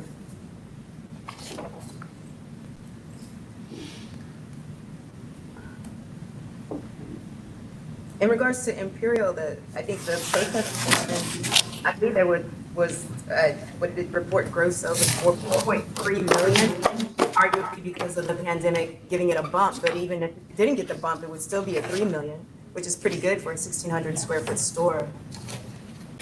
Yeah, but they're all, the sales are flat of the stores you're talking about. I mean, they go up, they go down. They go up one year, they go down the next year. They're not really doing anything but going around in a circle. Yeah, that's my impression too. The numbers all seem to be just. Where does your client live? Long Island is 173 Floral Avenue, Plainview, 11803, New York. Just to confirm for the record, that is not a new store, How long has it been there? pre-99. Which one are you referring to, Adam? The fourth closest. The one without any sales figures. Okay, got it. How far is Plainview from? It's half hour. Half hour? And what's her experience in running in the liquor industry? Anything? Well, and I am going to quote Mr. Springer here, you have to walk before you run. You know, I've been doing this for 12 years and I had to start somewhere. So she would like a little bit of independence. It was a gift. I understand all that. I was just asking, does she have any? The answer to that is no. If you don't count managerial experience and that she's been helping manage her husband's construction. I'm just asking about the liquor industry. I'm not saying, I'm not holding it against her or anything. I'm just asking. No, Chairman Bradley, no. So she's been helping what? She's been doing, she apparently, she was manager in retail stores? Her husband. Yes. Her husband's construction company? No, what type of store was she managing or supervising in? Would you like to answer? My husband is a construction company. I'm a manager in my husband's company. So it's his construction company? Yes. Okay. So why a liquor store? Because during the COVID, my husband work is off, so that time I decided I needed more source of income. I didn't hear what she said. Could you just repeat that? Yeah, she's saying during COVID, the construction industry suffered and she realized she needed to pitch in more and figure out another source of income, and she thought of a liquor store. And is she doing anything different than the 4 closest stores are doing? Absolutely. Or providing any services? Yes, so the population there, they researched, is 37% Asian. And the closest store, Stella, at 800 square feet, is unable to maybe provide the selection of product that community would like to see. So she's going out and hiring a consultant to learn more about what the Asian community in that area would like product-wise. Have you or her been into Stella to see how much Asian wine or how many different products they have? No, but I think that's something the consultant would do. Even if, the thing is. So what you're saying is you're arguing about a fact that you don't even know to be true. They may have all Asian wine in Stella. No. I'm stating a fact that I know to be true in that they will hire a consultant, and even if there is Asian product in Stella. But you didn't say they were going to hire a consultant. You said that they don't have enough space to have Asian wine, and that's why your client is offering something unique. But you don't know whether that's true or not. No, right? not only did I say they're going to hire a consultant, we submitted a memo that states they're going to hire a consultant. So you don't want to answer my question? You don't know whether they could have all Asian wine in Stella. Please. They could have all Asian wine in Stella for all you know, correct? Could be all Asian wine. You don't know one way or the other. I think the custom in the industry is not to have pure Asian wine selection. So I'm willing to bet they don't only have Asian wine in Stella. I'm willing to bet. I think the point he's trying to make is that you don't, just say I don't know. Why don't we end it there? Factual assertions on the record as if you know something exists when you have no idea. I have a real problem with the way in which members of the bar and the industry and representatives who appear before the board spout off facts as if they know something when it's pretty clear that they don't. And if you continue to do it, I'm going to call you on it. So you did it once, I called you on it, you obviously have no answers to what is actually being sold inside Stella, so please don't do that. All right, do we have any opposition there? Is anyone here in opposition to this application? I didn't have anybody. No. No, there's no opposition. Thank you, Jonathan. All right. All right. Are we ready to vote then? Yes, I guess so. Commissioner Fan, Given that she's on the east side of the expressway, I see public convenience, so I'm going to vote to approve. Commissioner Ford, While I agree with Commissioner Fan's assessment, the two closest stores are just like treading water as far as I'm concerned. So I'm not sure I really see public convenience in advantage, a need, I'm sorry. So I'm going to vote to deny. Chairman Bradley. I'm going to vote to deny as well. It's not just the two closest that their sales are basically flat over the last 4 years, but the third closest sales are declining even during COVID, which shows me that the demand just isn't there. And there's no indication that there's going to be, there's no evidence that there's been any increase in population that would lead me to believe that the demand will increase. So I'm going to vote to deny. The next item, 2129, 2260 MAD Corp. 2129. Good morning.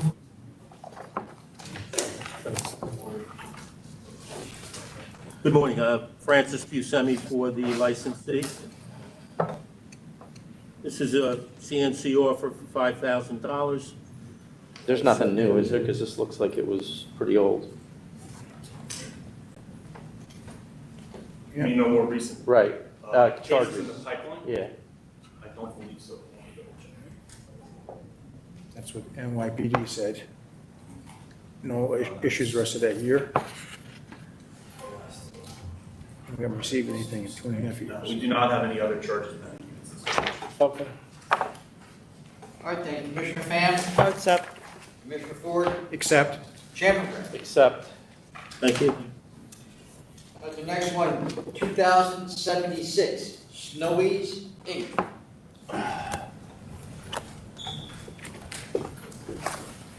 Again, Francis Buscemi for the applicant. With me today is Alicia Shi, the applicant's principal, as well as Hilda Dominguez, the proposed manager. By way of background, Snowy's originally filed an application as a transfer application in February of 2020. There was pending charges against the seller, 156 10th Avenue Liquor, Inc. Their license was ultimately canceled in June of 2020. When the Snowy's application got up to the full board, it was determined that since the cancellation had already taken place, that Snowy's application would not be considered as a transfer application. After that, in January of 2021, Snowy's then filed an application as a new liquor store license application, still looking to purchase the the equipment and whatever alcohol can be purchased from 156 10th Avenue. This is a 3,350 square foot store with 2,000 square feet devoted to retail selling space. It's located at 156 10th Avenue, which is between 19th and 20th Street on 10th Avenue. It's right by the High Line. With the arrival of the High Line about 10 years or so ago and neighborhood rezoning, there was and is a high-end real estate boom that took place in this West Chelsea area. We attached exhibits, information about the construction boom that has taken place, and there are still projects going on, which I list some of them in my submission. 236-unit apartment building, 180-unit condominium, 141-unit apartment building, which is a Robert A. Stern designed building. In addition to the High Line, which is a tremendous tourist attraction. That brought in approximately 8 million people a year, tourists to the area. You have recently opened the first brick and mortar Google store in the world, which opened in the area very recent, as well as the Little Island at Pier 55, which opened in May of this year. So due to the pandemic in 2020, unfortunately, since the area was highly, the apartments are expensive apartments that have been built, multi-million-dollar units, so you have an affluent residential population living there. Due to the pandemic, the tourism dried up, and many of these affluent residents moved out temporarily. However, the area is coming back. It is bustling once again. I attached, with regard to the existing stores, I attached as Exhibit C to my submission a map which shows where the locations of these existing stores. You have 3 stores which are 3/10 of a mile away from the applicant. 1 store is 4/10 of a mile from the applicant. None of the stores are located on 10th Avenue. And except for Hudson Yards, all of the existing liquor stores have been in business for many years. I wish to note that that one of the stores, Midtown Spirits, was removed 1 block further away from where the store was originally located to 156 10th Avenue. Also, I wish to point out that Hudson Yards was approved by the Liquor Authority while the 156 10th Avenue liquor store was still in business. So I think there's some determination there that public convenience and advantage is served. I also wish to point out that although the Alga, I think it's called, Alga Wine and Liquors, the Liquor Authority has it down as being 3/10 of a mile. I checked the Google, the closest walking distance that showed on Google Maps was 4/10 of a mile. With regard to method of operation, Snowy's intends on having an expansive selection, a much more expansive selection than the other stores in the area of New York State wines and spirits. It's going to have a specific section devoted to New York State wines and spirits.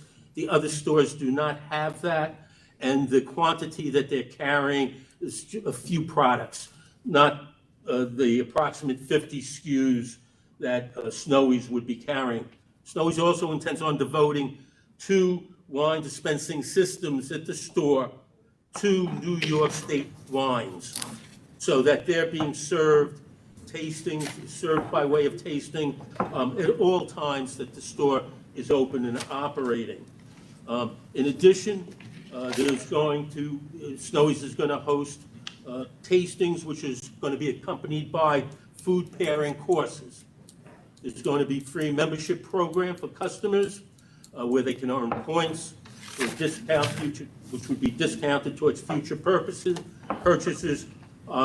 And Snowy's also will have a selection of glassware. Only one of the stores has a selection of glassware, and we don't know any of the stores to have done food pairings. 30 seconds. Demographic Glassware for what? Excuse me? A selection of glassware for what? Wine glassware.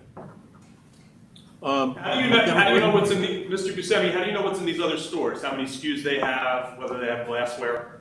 The applicant took a walk through the stores. So you're relying on what the applicant said? Yes. On the walk through the stores, and you're repeating that? Correct. The demographic report, which I provided to you, shows that there was substantial growth within one-third of a mile, 0.4 of a mile, a half a mile, and 6/10 of a mile. Time is up. All right, thank you. It shows. All right, Mr. Buscemi. Wait, let me hear, is there any opposition there, Tom? That's what I was going to ask. Is there anyone there in opposition? I don't have anybody signed in, but you can just check. Anyone in opposition? We did get one protest letter. No, there's no one here. All right, thank you, Jonathan. Are the members ready to vote then? I just, if I could just. Sammy? Yeah, I'm ready. Okay. Commissioner Pham?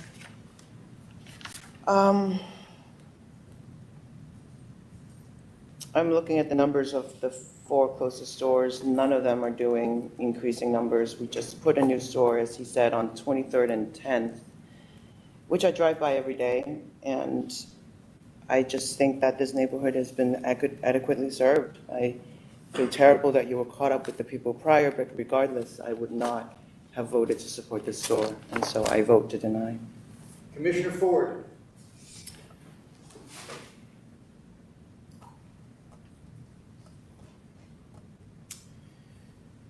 Yeah, I don't really see the sales showing it either. So I'm not convinced of the need as well, and I'm going to vote to deny as well. Chairman Bradley? I mean, I don't disagree that there's been development in this area, but the 4 closest stores, and during the period of time that the sales we're looking at, this store located at this location was still open. And we're seeing declining sales consistently in all of the stores. And as Commissioner Pham pointed out, we put another store in there in 2020, and I'm not prepared to open another one until I find out how that's going to affect the sales or the demand in alcohol in the area. These stores are all within walking distance of each other. They're all under a 10-minute walk. So in a community that's a walking community. So at this point, I don't see the public convenience and advantage. All right, then the next item I have is 2133, Astor Wine and Spirits, Inc.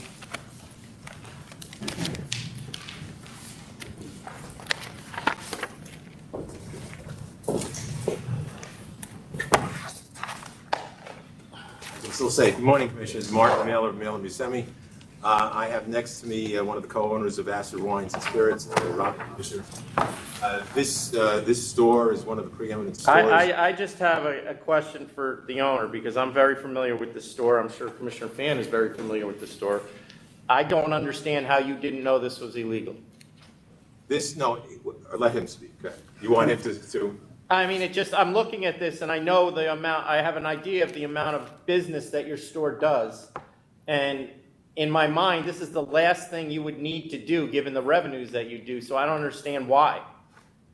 None of this was intentional. I mean, my father, who started the business right after World War II, always used to say, we're never going to build the business on illegal sales, meaning underage or abuse. None of this was intentional.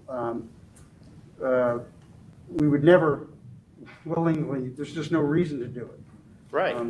So these generally come around because of a miscommunication. It's not abundantly clear when the order is placed that it's a licensed premise. That's where we put into our system, which we provide you documentation for, a complete automated technology with 2 steps to verify anybody placing orders. They have to go through a 2-step procedure for us to verify they are in fact a licensed or unlicensed premise. Okay. I mean, No, I think we're fine. I'll accept $35,500. $35,500. Accept. I'll accept as well. I'm pretty secure that it's not going to happen again. No, it will not. No way. Thank you. All right, the next item is 2083. It's Eagle and Cedar Group LLC, and Chairman, you're going to recuse from this matter. I'm going to run to the men's room. Don't you want to at least hear what I got to say? No. This one is 2083. It's 2083. Okay. Eagle and Cedar Group LLC. Got it. Okay. This is a COVID violation from the time that it happened. The licensee just figured, look, it's not worth opening up during COVID. He now would like to reopen, and I would submit that the penalty suggested was right in line with what you did when COVID was operating. The only glitch to all of this is that I've also filed the renewal, but unfortunately, there was an office error, and the check that went to the liquor authority was a check that was made out to me, and I was going to in turn cut the check. So if I could get my check back, we'd have the renewal in as well. Mr. Mayor, I've asked my folks to address that issue. If they haven't been in touch, they will be. All right, I appreciate that. We thought you were gonna do a side business, Mr. Canella. No, it was a certified check. It was going into my escrow fund. Just a joke. Commissioner Fan? I'll accept 10,000. Commissioner Ford? I'll accept. I guess we have. Why don't we take a break? Okay, we're gonna have to take a brief recess since the Chairman Bradley is not returned.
All right, we are back on the record.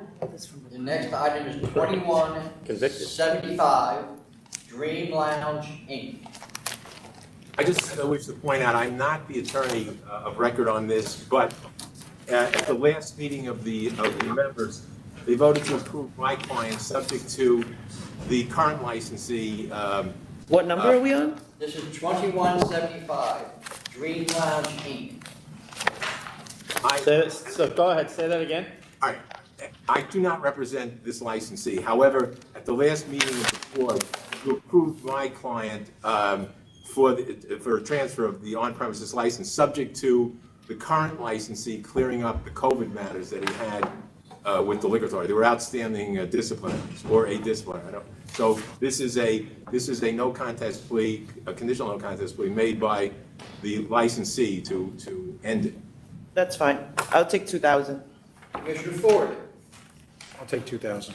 Chairman Pratt. 2,000. Thank you.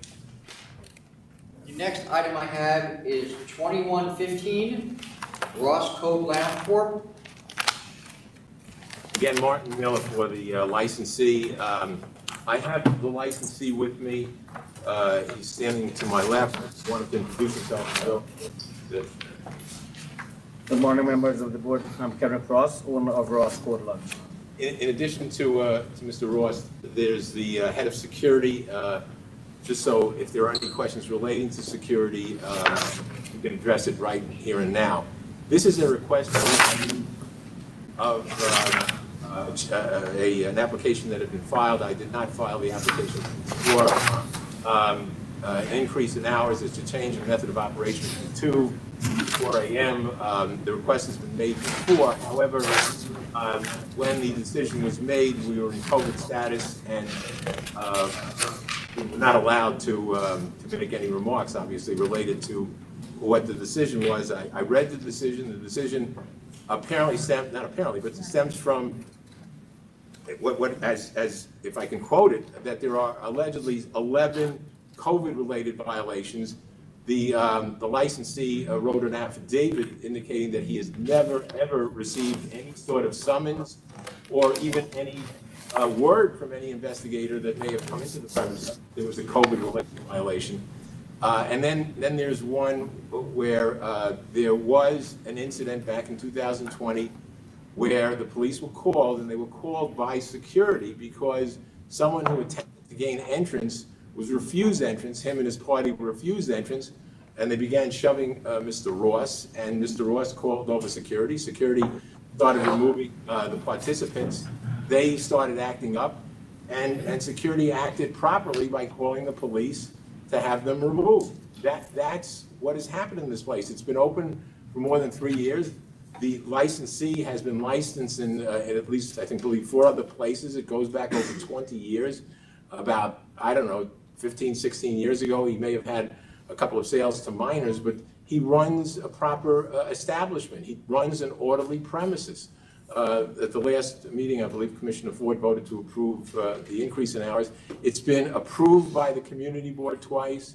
There are recommendations from elected officials. The 2 senators in the area have indicated that they are in full support, that this gentleman is of sterling character and is worthy of the additional hours.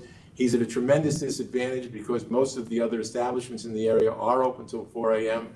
and he pays a very large rent and in a sense really can't compete with them and is in trouble because of his inability to compete properly. If you have any questions of him or if you have any questions of security as it relates to how this premises operates, they're here. They'll answer whatever you want. We have the affidavit from the owner already as to what occurred or what didn't occur within the premises over the past 3 years. And I would ask that you grant reconsideration, and then when you grant reconsideration, that you allow him to open up for 2 more hours. Just for the record, Mr. Mailer, having nothing to do with whether reconsideration should be granted or not, I really don't dispute that your client may not know about it, but we do have a record of 11 complaints about your client's premises, a flurry of complaints in July of 2020, and then a flurry again in February, March of 2021. And a referral, right? A police referral? One referral from the police, the incident that he did describe in which the security, the report says, pepper sprayed the person who may or may not have been in conflict with them as he describes. You know, just so that you understand, obviously these were complaints that for whatever reason did not get investigated and lead to charges, and I'm not saying that they did. But they are, you know, several of them are from neighbors that are concerned about the conduct of the patrons and the late night crowd in the area and the quality of life, which we can provide to your client regardless of how this comes out. So hopefully he and his security team can either come to the conclusion that they're illegitimate, or if they think there might be some legitimacy, address it going forward. Yeah, and just to be clear, no matter how this comes out, those complaints, if they continue, are going to end up for bad things for him. First of all, Mr. Mahaff and Chairman, I have no doubt that you received those complaints. But what is unusual, and as somebody who's lived past these last 16 months, the authority has not been shy or hesitant in bringing charges if, in fact, there was some validity. And what has happened for the most part is you had a network. That's actually, I know it appears that way, but unfortunately, our resources were still extremely limited compared to the problems we were seeing. During the pandemic, during the pandemic, we did what we could to try to keep up with the complaint activity, including borrowing investigators and lawyers from other agencies, as many people in the industry know, and we did what we could, but there were some locations that had complaints that did not end up getting investigated to the level that would allow us to have brought charges, and this happens to be one of them. That's all I'm saying.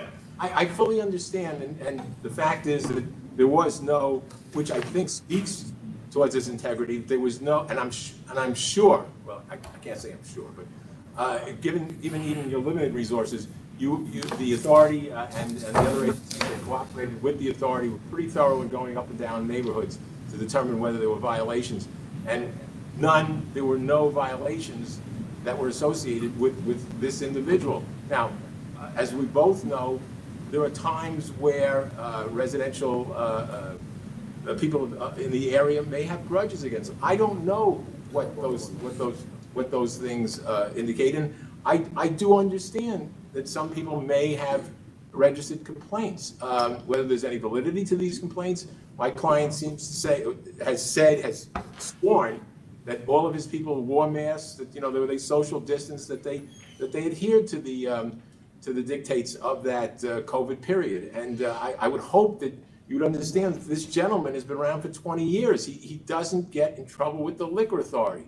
And I would hope, and given the fact that the community board even says that he deserves to go for 2 more hours, and I don't know whether that's what they said. They said they don't oppose it. That's hardly a glowing endorsement. May I just say, each community board says it differently. If they wanted to say if they wanted to say it lukewarm, they said it lukewarm. If that's the way they always do it, then that's the way they always do it. But I don't turn that into an endorsement. But neither there, they did not oppose it. So the two state senators were not lukewarm in their support. So the community boards are what they are. They say what they say. But this gentleman deserves the opportunity. Listen, if he does do something... We've heard enough. Thank you. I think we're ready to vote. All right, then. On the request for reconsideration, Commissioner Fan. I'll vote yes. Commissioner Ford. I'll vote yes as well as I did before. Chairman Brown. I'll vote to reconsider. All right, then on the application itself, Commissioner Fan. I'll go to 3 a.m. Commissioner Ford. I'll go to 3 a.m. as well. Oh, I was going to go to 4. I'm at 4. Consider that again? No, I mean, it is what it is. Good luck. All right, thank you. Thank you. Next item, 2173, Essential Wine and Liquor Corp.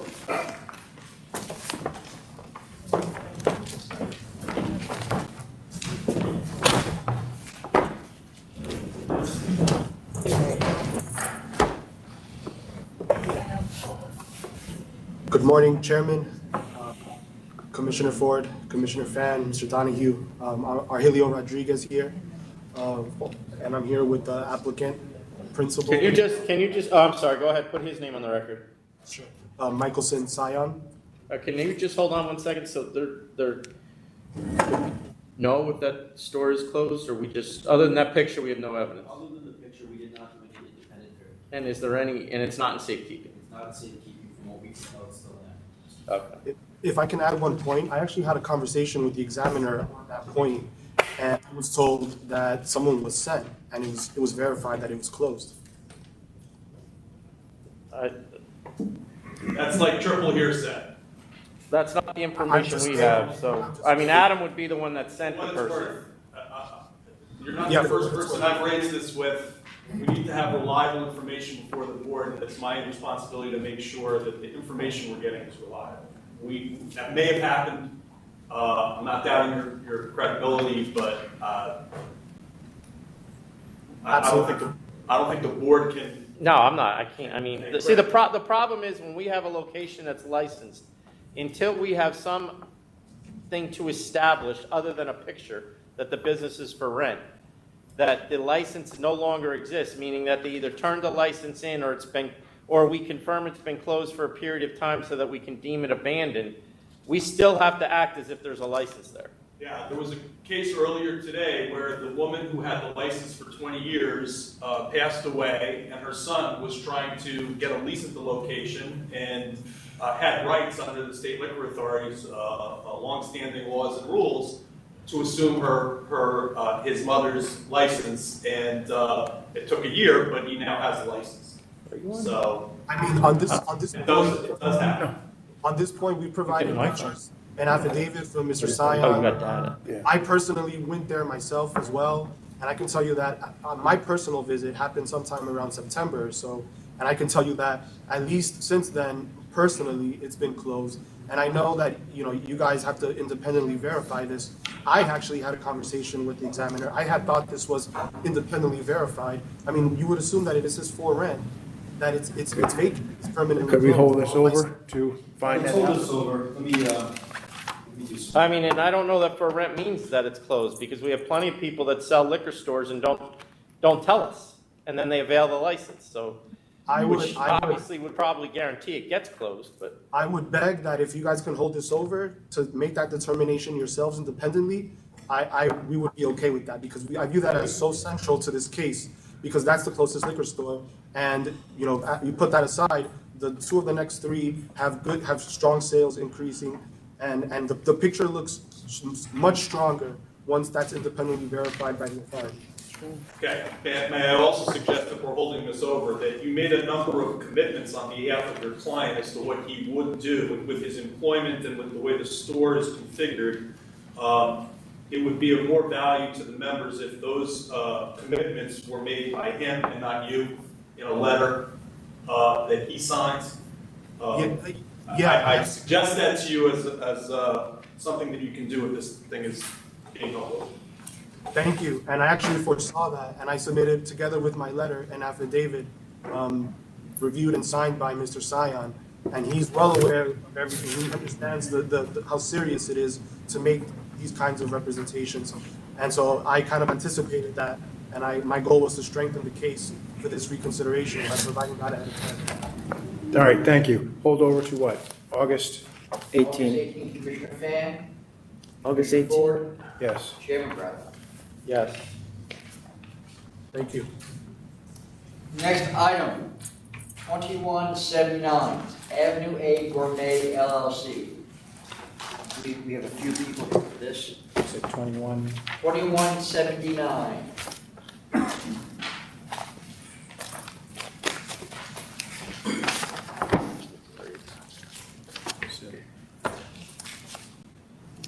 Hi, lawyers are in place. Is the applicant there? He was. The applicant is present, counsel is out in the hallway, we're getting him. Is that the what? He's out in the hallway, apparently. He's coming in now.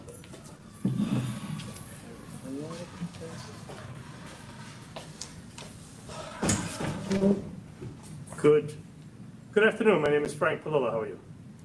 Good. Everyone step back from the podium, who's on ours. How you doing? My name is Ruben Rodriguez. I'm the applicant for 202 Avenue A. I filed an application on Ruben's behalf. Ruben is planning to, well, I should let Ruben describe the restaurant. Take a minute, please. Yes, so we are doing, it's a pasta restaurant. It's a multi-cuisine style pasta. So we're taking a little bit of influence from Japanese. The name of the restaurant is Kobo, which means yeast in Japanese. So we're doing a little Asian influence, Italian, Spanish. That's the basics of the restaurant. I don't want to take up a lot of your time. I too know that the ALJ found that issuance of the license in the public interest. We all know an ALJ is impartial. I would be happy to answer any questions you may have regarding this. Is this in the building where they were having the roof parties and the woman recently fell during one of the parties? It is. The party was, I mean, I realize, I'm just asking for my own. Well, Mr. Chairman, you anticipated what I was going to say, and that was, I would ask that the members confine the conversations whether or not issuance of the license in the public interest. The issue is not whether or not a friend of a tenant who is having a party on the roof of the building that has nothing to do with this restaurant fell and passed away. I didn't say it did. I was asking for my own edification. I realized that the gentleman with you had nothing to do with the party, at least to my knowledge. And I'm anticipating that this is something the opposition is going to harp on. I want to state for the record, I think it's despicable to use a person's tragic death as a reason to say you shouldn't have a liquor license in the ground floor of a building. I think why they're bringing it up is because of the disruption in the neighborhood already, which does go to public interest. I'll turn the podium over unless you have any further questions for me. I don't. Do you guys have any? For the applicant? No. Thank you. All right, so for those who are opposed, can you please step up to the table? And I would just remind you, in case you weren't listening to the announcements at the beginning of this meeting and last meeting, that there is a limitation on the amount of time, 5 minutes, for the entire opposition. The entire opposition? Did not know that. So there's two of you, right? Yeah, we thought it was each person getting 5 minutes. That wasn't. No, you'll split up to 5 minutes between the two of you. Oh, my God. Shall I start? Yes, please. Thank you. My name is Susan Stetzer. I'm District Manager for Community Board 3. 202 Avenue A is in an area of Avenue A that for years has generated many noise complaints. It is not just the number of nightlife establishments. We have generally young and loud patrons into drinking and bar hopping in this area. The letter you've received from the local elected officials note that the area is overcrowded with licenses. We have constant complaints with late night noise.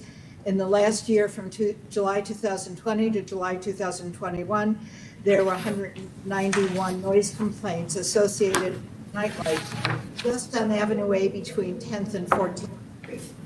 To say that noise is negligible, as the applicant did on survey, is to be completely unfamiliar with the area. And I would like to see the documentation for a statement. CB3 has the most NYPD commercial noise complaints in New York City, and the two hotspots are Hell Square and East Village. There are two principals for this business. One is managing partner of the company that built and owns the building. And I think the history of non-compliance is important. I take objection to the way this was described. This is documented in New York City government building information search, which shows violations for the current non-compliance.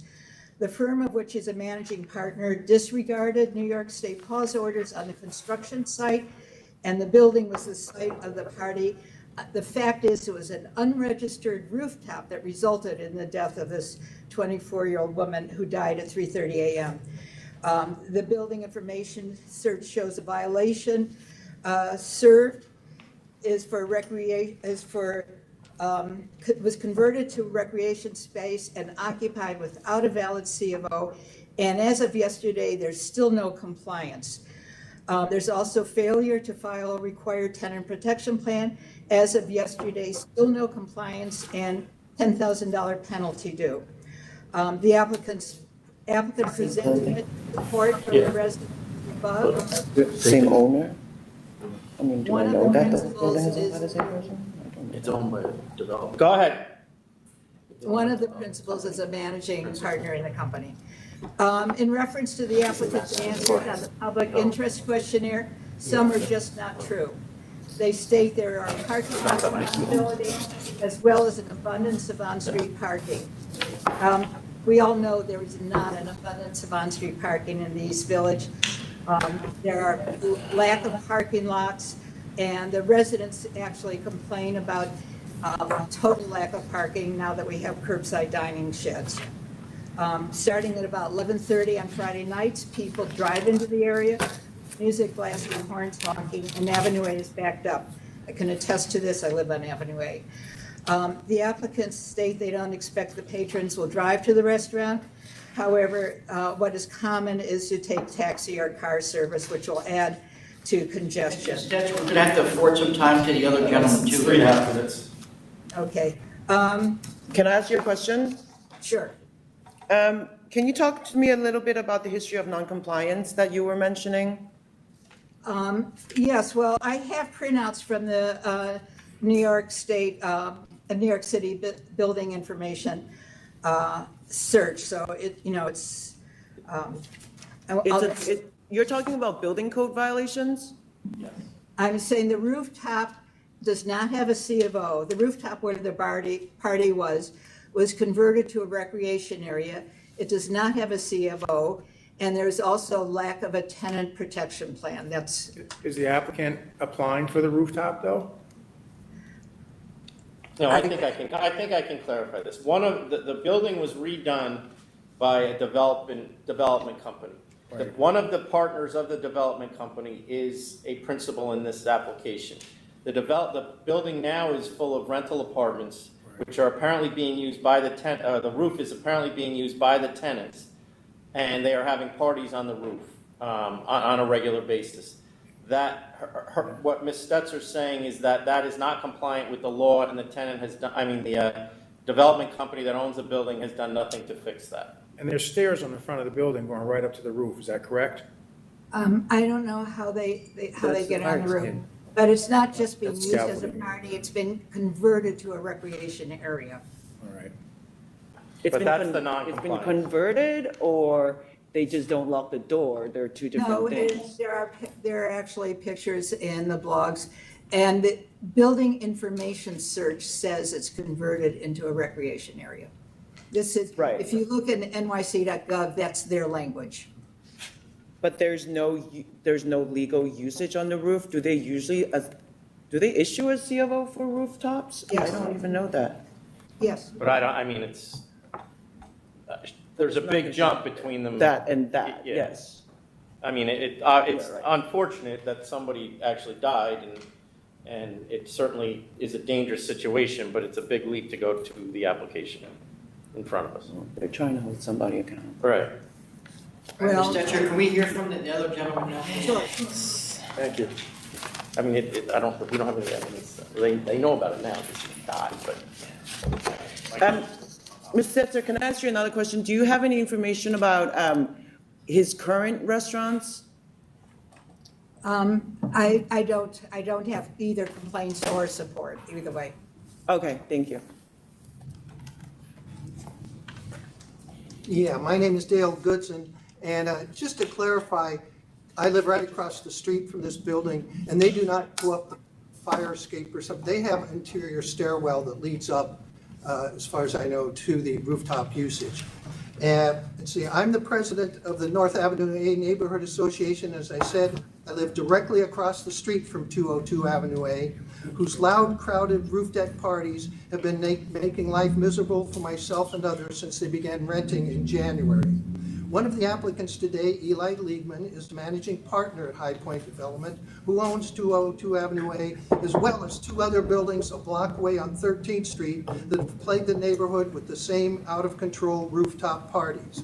Despite our numerous 311 calls and emails to management about 202 Avenue A, the noise and disruption continued until tragically on May 22nd, the young woman fell from the roof and died. That following morning, elected officials had a press conference calling for changes in city ordinances, as well as for more responsibility to be taken by building owners and managers. In the future, we hope the steps will be finally taken to avoid a similar tragedy. But until then, High Point buildings have already proven to be terrible neighbors, and we are extremely concerned that if they can't control the tenants on the roof of 202, what will happen when they get a tapas restaurant with a 30-foot bar, open facade, and seating for 74 on the ground floor? For those of us who live across the street, it's easy to imagine a wall of noise from top to bottom. And back in September, we actually met with one of the applicants, Ruben Rodriguez, who will be wants to bring in the restaurant to the building.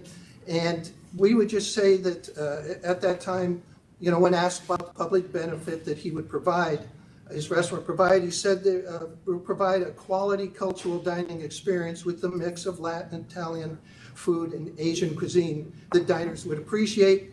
And we said at the time, we still maintain that a type of food does not rise to the level of public benefit, especially in a neighborhood with an abundance of restaurants, all types of food and experiences. And we would also agree, though, that he has a good reputation at running his other restaurants, but we would maintain that the problem here today is not his reputation, it's the overabundance and oversaturation of existing licenses, bars, and restaurants already on the block. And given that this is a new license, lack of public benefit, and address has never had a license, and an applicant with an already problematic history at 202 Avenue A, we ask that you deny this application. And one last thing, several residents sent in letters of opposing this application to the 500-foot hearing.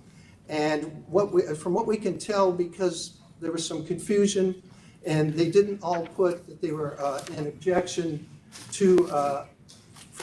for specifically the 500-foot hearing, and consequently did not get added into the packet.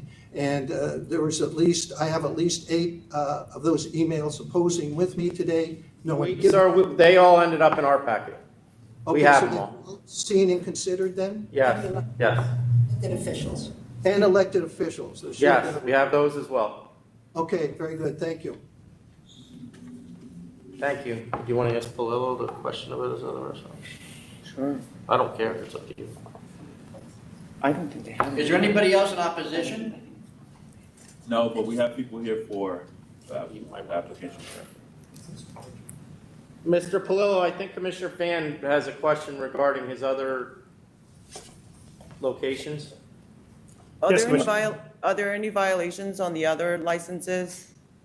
At the time I filed the application, that answer would have been no. In the interim, there was a COVID violation where an employee in the kitchen had his mask down below his nose. So How many does he have licenses? 2 others? Yes. 2 others and 2 more in the works? Yes. 2 others. As far as the COVID violation, I don't even think I asked for the particulars. I paid the fine and we accepted that the kitchen worker did have the mask below his nose. Okay.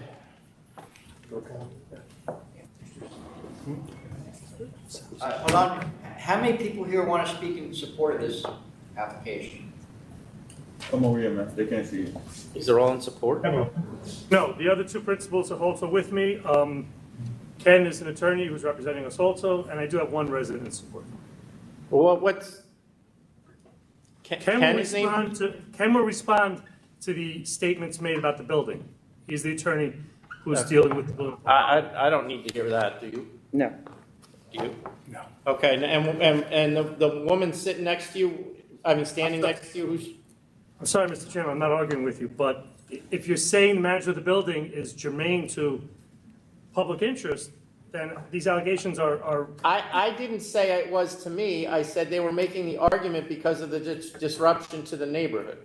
And I asked both commissioners if they like to hear from him, and they both indicated no. Okay, no one wants to hear from an attorney, but. All right, well, let him talk. At this point, he would be done. Mr. Palillo, let me ask the other neighbor a question first. Which is the other neighbor? Opposition? Yes, yes, the opposition. No, not you, the male. The neighbor, yes. Hey, so are they still using the rooftop right now?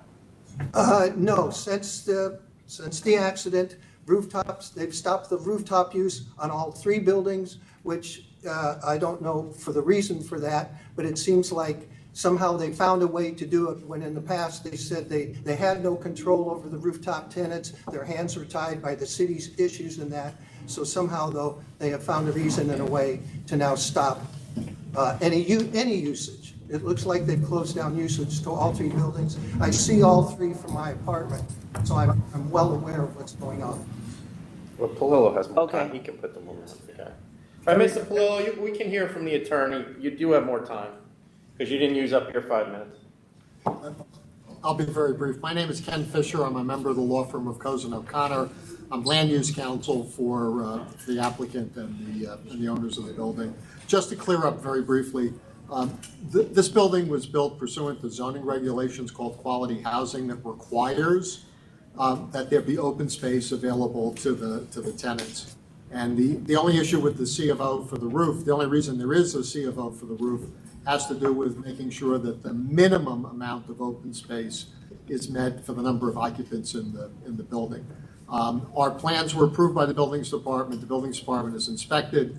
The application for the TCO for the roof was approved by the project advocate, and it's pending signature by the Borough Commissioner. With respect to the allegation about the tenant protection plan, there is a tenant protection plan that has been filed, and all matters with respect to that were resolved. I can't account for why the DOB site doesn't reflect that.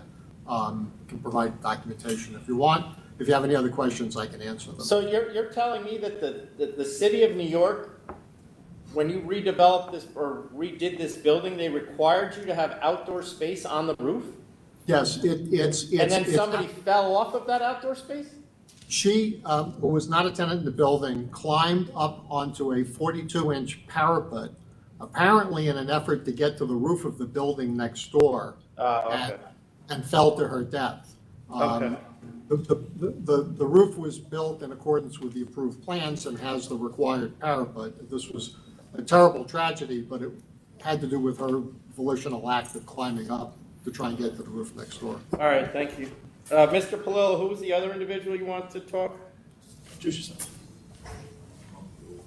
Hello, I'm Carol Poutre-Chez, and I am a board member of the East Fifth Street Block Association. And I'm here on their behalf testifying in favor of Ruben Rodriguez in regards to his new proposed restaurant, Kobo. When Ruben was planning to move his first restaurant to our block, the residents had deep concerns.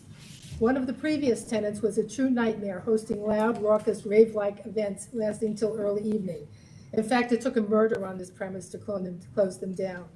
So along with the issue of closing time, we were concerned about the noise that Night Tapas would bring because they have a flamenco show 3 times a week.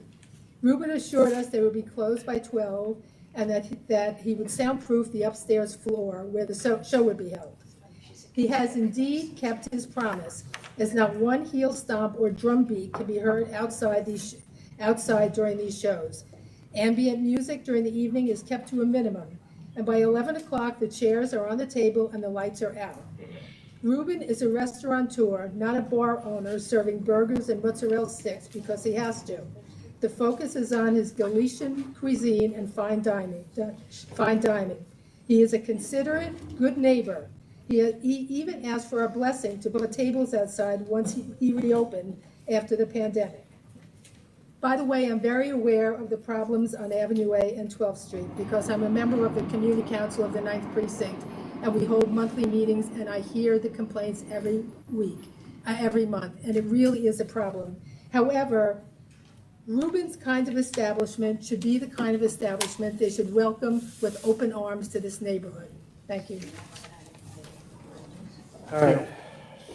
I might just point out that Carol was quite vociferous years ago at a community board meeting opposing Reuben, so it's nice to see that she does appreciate the job. As Carol said, this is a fine dining establishment. Reuben only operates restaurants. We don't operate bars. The hours of operation are very reasonable hours, and in consideration of Dale's concerns, because Dale is the resident here, we'd be willing to cut our hours to 1 o'clock on the weekends in an attempt to be reasonable and to help out. But we're not a place that's coming to this neighborhood that's going to increase our noise and frat parties and things like that. This is fine dining. All right, thank you. I'm sorry, your application says midnight, so what are the hours you just said? I got 2 a.m. The hours in my application are 11 a.m. to 11 p.m. On Sundays, Monday to Wednesday, 11 a.m. to midnight, Thursday to Saturday, 11 a.m. to 2 a.m. Oh, that's when It's he's in- working. That's when Rodriguez will be inside. Okay, you have any questions? No. Your vote then? Yes. Commissioner Fan.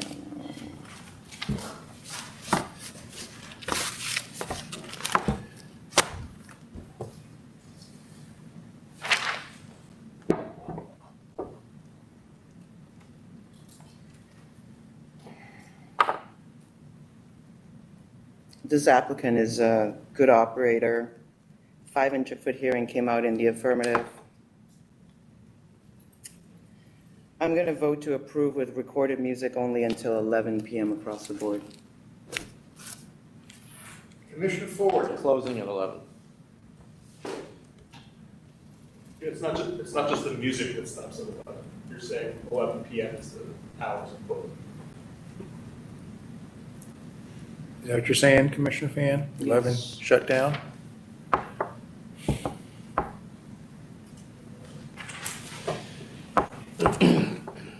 I understand the opposition here, but the ALJ says they have met the burden.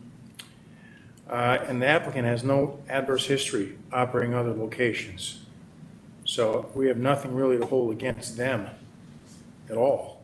So I'm going to vote to approve as well. You said 11 o'clock across the board. I would give them to midnight on Friday and Saturday.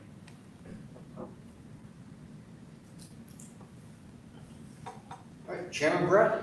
I'm voting to deny. I don't see any public interest. There's plenty, the food that they're serving is certainly not unique to this area. There's, I just know from my own experience, dozens of restaurants within 1,000 feet of this place, all walkable, and there just isn't, in my mind, any interest in adding another one. And I have, as Commissioner Ford pointed out, obviously a great operator, obviously a restaurateur, but there's too many there in my view. All right, so we have an agreement to approve with 11 p.m. Commissioners are split on the weekend. I'll keep it with her at 11 for now. Okay. Thank you. All right, then the next item, 2081, Royal Wines and Liquors, Inc. Sorry, Tom, I was writing it on 2081. 2081, Royal Wines and Liquors, Inc.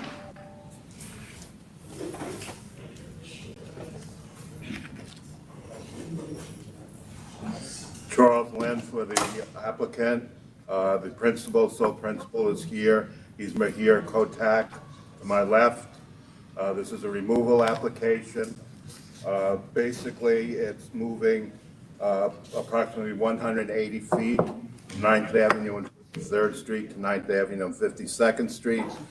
I think the main issue here is that there's 650. Yeah. All right, I'm going to stop you there, Mr. Lynn. I think we've come to a consensus. I'm going to vote to approve, Mr. Lynn. It's nice to see you. Let me ask, is there any opposition there? I think there was a letter of opposition. Yeah, no, we have a letter. Is anybody in the room? No, there's no one here. Okay. Commissioner Ford? 180 feet, that's about 60 yards. It's about a sandwich. I vote to approve. They have a sandwich. Chairman Bradley? I vote to approve as well. The four closest are remaining the same. The store is going to be bigger, but it's only going to be storage that's bigger. And even that's not going to be significantly bigger, so I'm going to vote to approve as well. All right, the next item is 2180, 1216 Nomad Wines and Liquors, LLC.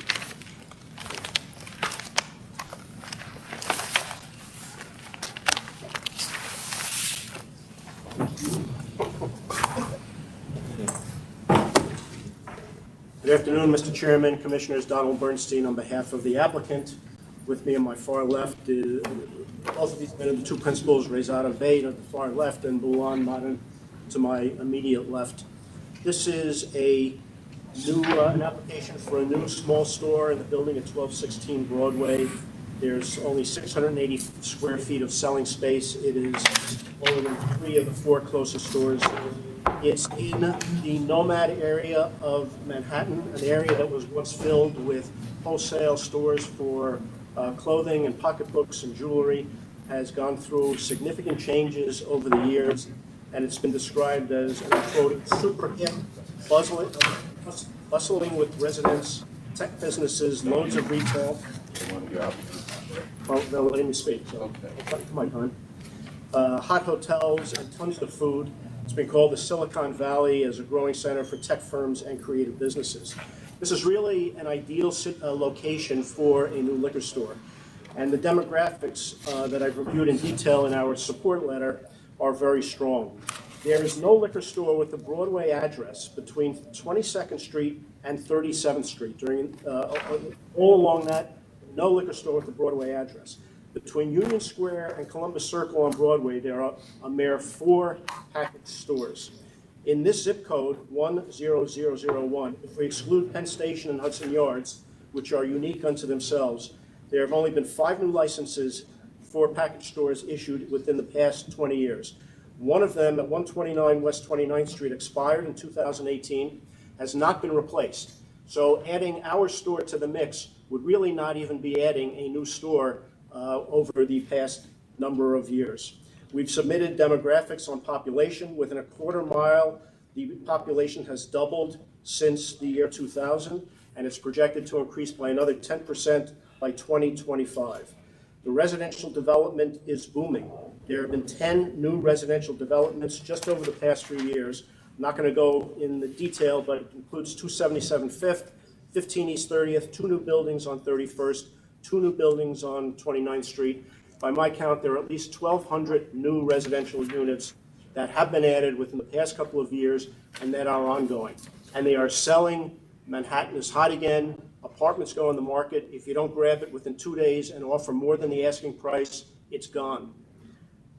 Office space has also been increasing. 110 new floors of office space in NOMAD within the past few years, including 3 West 29th, 1162 Broadway, 1255 Broadway, 1245 Broadway.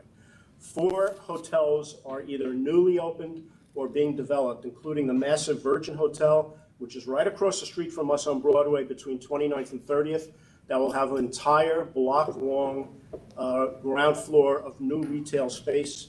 There's the Ritz-Carlton, there's a modular AC, and Le Meridien. So all of the demographics are favorable and supportive of the demand for a new store in a growing area. Of the 4 closest liquor stores pre-COVID, their total gross sales were in excess of a very large $8 million. 2 were close to $3 million a year, 2 over $1 million a year. 2 of the closest stores are an avenue away. 1 is 2 avenues away. And when you get to an avenue away, you're really talking about a very different area. Madison Avenue, 6th Avenue, they are not Broadway. 3 out of the 4 of the stores have no website or app that we found on a search. I believe, and I can't attest to all of them, but I believe that they use third-party delivery services. We will not do that. All of our deliveries will be white glove, specifically trained, and we will not be using any third-party delivery services. The sales of the closest stores are significant and have been steady. One year they drop a little, the next year they go up, but the gross numbers are significant. Only one of the four has a website. Our store will have a highly cultivated inventory. It will rely on higher-end products, no 30 milliliter or 50 milliliter products, no boxed or canned wine. We will have a digital presence and website and an app, white glove delivery service, as I mentioned. The app and the website will have up-to-date product availability. We'll have search features, ability to place orders, schedule deliveries, schedule same-day pickup. It will have a history of orders to allow for easy reorder and also provide for reviews. And as I said, the app will be reproduced, the website will be reproduced in a mobile app. So in short, the demographics are all positive with the significant development. The vacancy of stores with a Broadway address in this corridor is significant. One store having closed in 2018, not having been replaced. And the distances between the stores, and by the way, Mr. Lynn's distances are not correct. They are not walking distances. We've given you a survey with the correct distances. So we believe the public convenience and advantage is adequately served by approving this application. Can I, and before Mr. Lynn goes, can I ask you one question? You're telling me that the 1, 2, 3, 4, 5, 6, 7, at least the closest 7 stores aren't within walking distance? No, I didn't say they're not within walking distance, but going... Did I hear him wrong? No, he said that these are not walking distances, it's actually longer. Oh, I see. Okay, my mistake. Okay, thank you. Isn't Italy, not that it matters, but isn't Italy on Broadway? Don't they have a liquor store? And they're between 22nd and whatever? I don't know. I don't think their liquor store... Italy is on 5th Avenue. Well, It's it's not right on there, Broadway. 5th Avenue and Broadway. Well, Yeah, I think... All right, thank you. I think Mr. Lynn? Italy's on, I think the liquor store is on the side street. Charles Lynn for the opposition. For the record, do you want my clients to put their name on the record and the store they represent? Sure. Good afternoon. My name is Joe Min. I'm the manager for the Clearview, aka also known as the Buzz, located 99 West, 27th Street.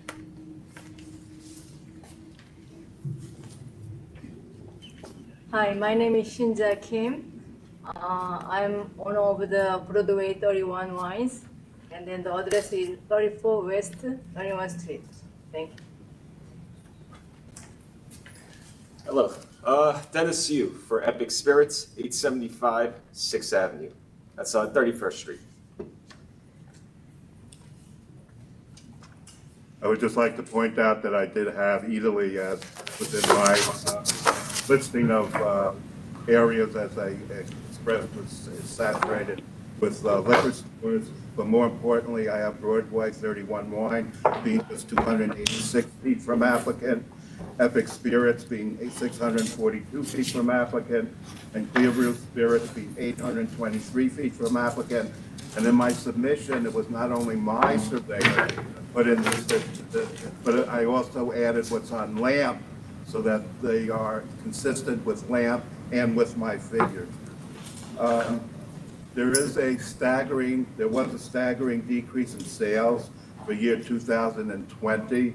I mean, to the extent of 50 to 60% of the 4 closest stores. I mean, so just so you're aware, and anybody listening is aware, we were kind of dismissing that, whether it be increased significantly or decreased. For obvious reasons, the decrease here is due to the fact that the apartments here are owned by wealthy individuals who had the resources to go live somewhere else during the pandemic. In other areas, it's the exact opposite. They had more people coming, and people decided that when they couldn't work, they drank. So the sales And the restaurants were closed. And the restaurants were closed, so those sales went up. So 2020, for future reference, is an outlier in our mind. No, and I agree with that, but I want that COVID anomaly, you have to take into effect that it's in Midtown Manhattan, and Midtown Manhattan has had an exodus of individuals, both commercial and residential, going out of the city. And for Midtown Manhattan to be able to come back with all of these people and with these stores being able to recoup the number of sales, it's not going to be in 3 months. It's not going to be in 6 months. This is going to be a long period of time of recovery because this is Midtown Manhattan. So that's the only reason that I expressed that viewpoint, not that I disagreed with the authority with regards to what was said. Okay, go ahead. Other than that, as I said, I believe that the area is saturated with liquor stores. Initially, you have the 7 that was mentioned by the chairman or commissioner. There really are 27 stores within a radius of 0.7 miles.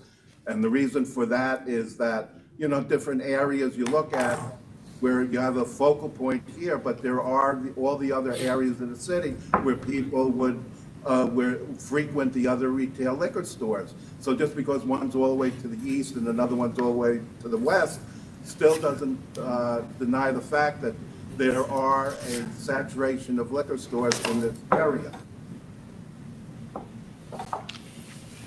And although there was speculation that there's product or services that will be rendered by the new store, there hasn't been any specific documentation to show that this liquor store is going to supply any new type of product or any new type of service that the other 27 stores in the area don't provide to the public.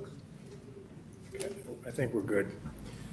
All right, then, we prepared to move forward with the vote? Yes. Yes. All right, then. Commissioner Pham.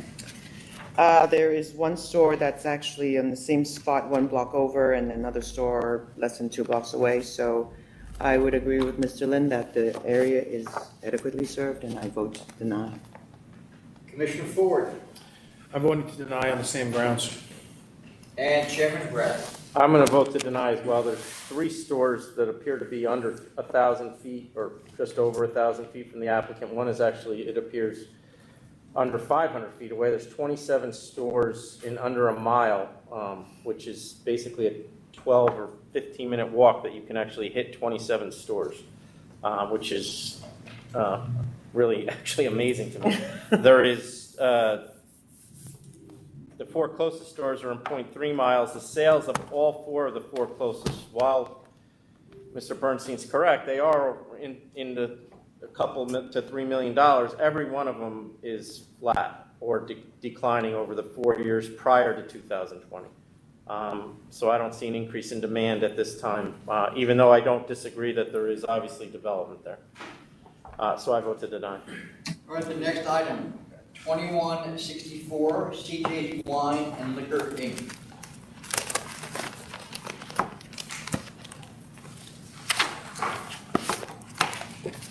Good afternoon, Timothy Allenwick for the applicants. With me is Chris Uneasy, the principal.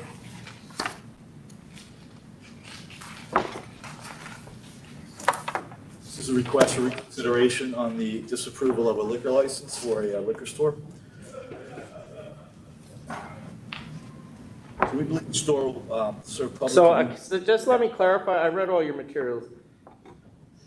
You're now telling us that even though we granted a license and the license is attached to this location, that the licensee doesn't have a lease? The closest. The closest store, right. Right. Closest store, yeah, I did a FOIL request. I gave you the 2 letters that are in my second letter that indicate that the landlords say in a letter dated June after the May lease from a year before that they never signed the lease. Did you foil the lease too? I did. It's signed, right? It's signed and it's notarized, which I put in my letter. By the same person who sent that letter. Purportedly. Purportedly. I mean, You didn't happen to raise that point in your supplemental submission. I mean, so the point he's making, what do you want us to do with this? This now would appear to be a civil. It doesn't change the fact that there is a license granted to that location. Whether it was granted incorrectly or not, you may have a point, but that now, the owner of that store certainly has a cause of action against the landlord or vice versa. I don't know which is true and which I- isn't, I or, didn't use the or word- somebody may have committed a crime, but. I would just like to point out, I didn't use the word availing, I didn't use the word forgery, and I did point out that that lease is apparently notarized. So counsel was saying I didn't say that, but my letter says. If that's true, I apologize, I didn't It does see say that, it's, but I did put that, and I didn't use those words, and I didn't make any of those conclusions. No, I did, but my point is that at this point, the license is still there. I understand, but I think what I said was, I think it goes to the credibility of that person to come in here and protest No this, doubt. this new application. And more to the point, I went to that store, and it's a very small store.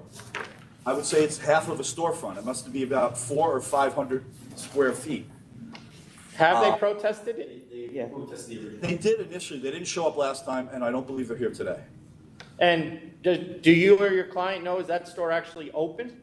I was in that store, yes, it's open. So how is the landlord, well, you don't even know, because you foiled us, you didn't talk to the landlord, all right.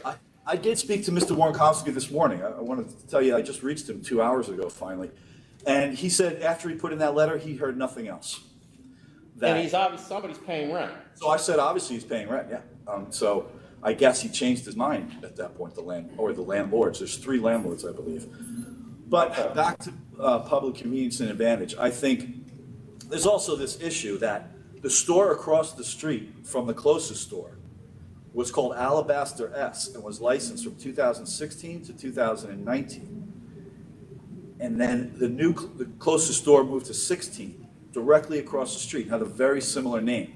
So, you know, we think that's, you know, it's not just a brand new store. We're just saying with that they were licensed in 2020 in August. In fact, my client sent out his application prior to the approval of that license. So he didn't know, I mean, I guess it was pending, but it wasn't a license at that point. But really, it looks like it probably went back to 2016. While I was in that store, it was notable that it was small. It looked like it's a storefront where maybe a neighbor cuts behind it in an L, and this is like a square. So maybe it's 20 by 18 or 20 by 20. My client has noticed the area is very Indian and Asian, and wants to have a large selection of Indian products. I saw very few of those products in the closest store, and I walked it. It's 6 blocks. It's 3/10 of a mile. Again, it's a very small store. It is partially bulletproof too. I think the disapproval letter says it's not a bulletproof store, but the cash register and that one side where the cash register is all behind the bulletproof glass. That's the only store that protested, and there were no other sales from the 2 of the other stores. I'm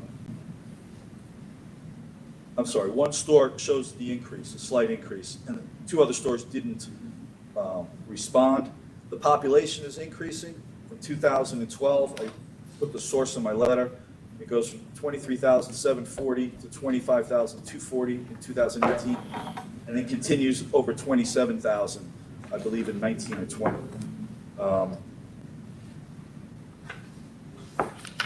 Yeah, and, I mean, he's here if you have any questions. We put in a lot of letters of reference regarding his character and his service to this country, and we believe public convenience and advantage will be met by this store. Not that it matters, but the point you made in your supplemental letter was that the landlord had not signed the lease, and yet you apparently reviewed the lease and saw the landlord had signed it, and that you do not mention in your letter. No. I just don't know, I don't understand why the letter came in and then all of a sudden everything's fine and the store's there. It doesn't make any sense to me. But it just doesn't matter. I'm trying to make it clear to people who represent clients before the board that they be as accurate as they can in their representations. That's it. Could you tell me what line you're referring to on that, in my letter? Counsel? It speaks for itself. You say that the licensee signed the letter, and then you say, but the landlord says that he didn't sign it. And you looked at the lease, and you must have seen the landlord's signature there. but that doesn't appear in your letter. But that doesn't really end the conversation. I think I'm not saying it ends or begins the conversation, but your letter is a little misleading, that's what I'm saying. I don't think it's misleading. It Okay, states well, then accurately reasonable minds can disagree about whether that's misleading. I had to go and find the lease myself to find out the truth about that, and I couldn't find that information in your letter. That's why I say it's a little misleading. All right, I think we're Are ready. we ready to vote the Yes. request for reconsideration? I vote no. No. Commissioner Ford, I vote no on reconsideration as well. Chairman Bradley. I'm going to vote no as well. I mean, certainly what you've dug up is interesting, and I think we need to look into that a little bit, but I don't think it would have changed the vote that I had. The other information you gave was stuff that I, for the most part, considered last time. Thank you. Thank you. All right, the next item we have 2110 and 2111. FARO del Pacifico, this is a request for reconsideration. Sorry, Tom, I was writing again. Which number? I'm not going to tell you. 2110, All right. 2111. Is this the one the chairman is refused on? Yes. Good. Take a 2-minute break after you're done with this. Okay. Yes, sir. Good afternoon, Commissioners, Brady who just left, Council, Secretary. My name is John Angrasani. I'm the attorney that submitted the request for reconsideration that you have before you. And I represent the licensee and her principal, Susana Regalado. I was not the initial attorney when the matter first began. This was a summary suspension order that was issued against the licensee back in August of last year. I was retained after the licensee discovered that her prior counsel had never submitted a request for reconsideration.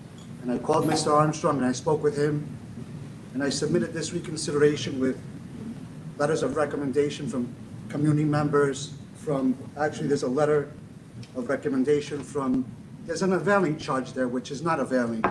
And I think I made it clear in my submission that there was no availing.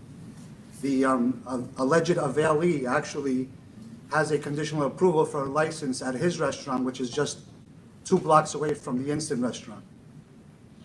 The licensee in this matter suffered many medical problems, and as a result, it actually occurred in 2009. She was diagnosed with, I think, a ruptured eardrum, and then it was determined that she had blood clots on the brain and had to have an operation in February of 2019, right before the pandemic.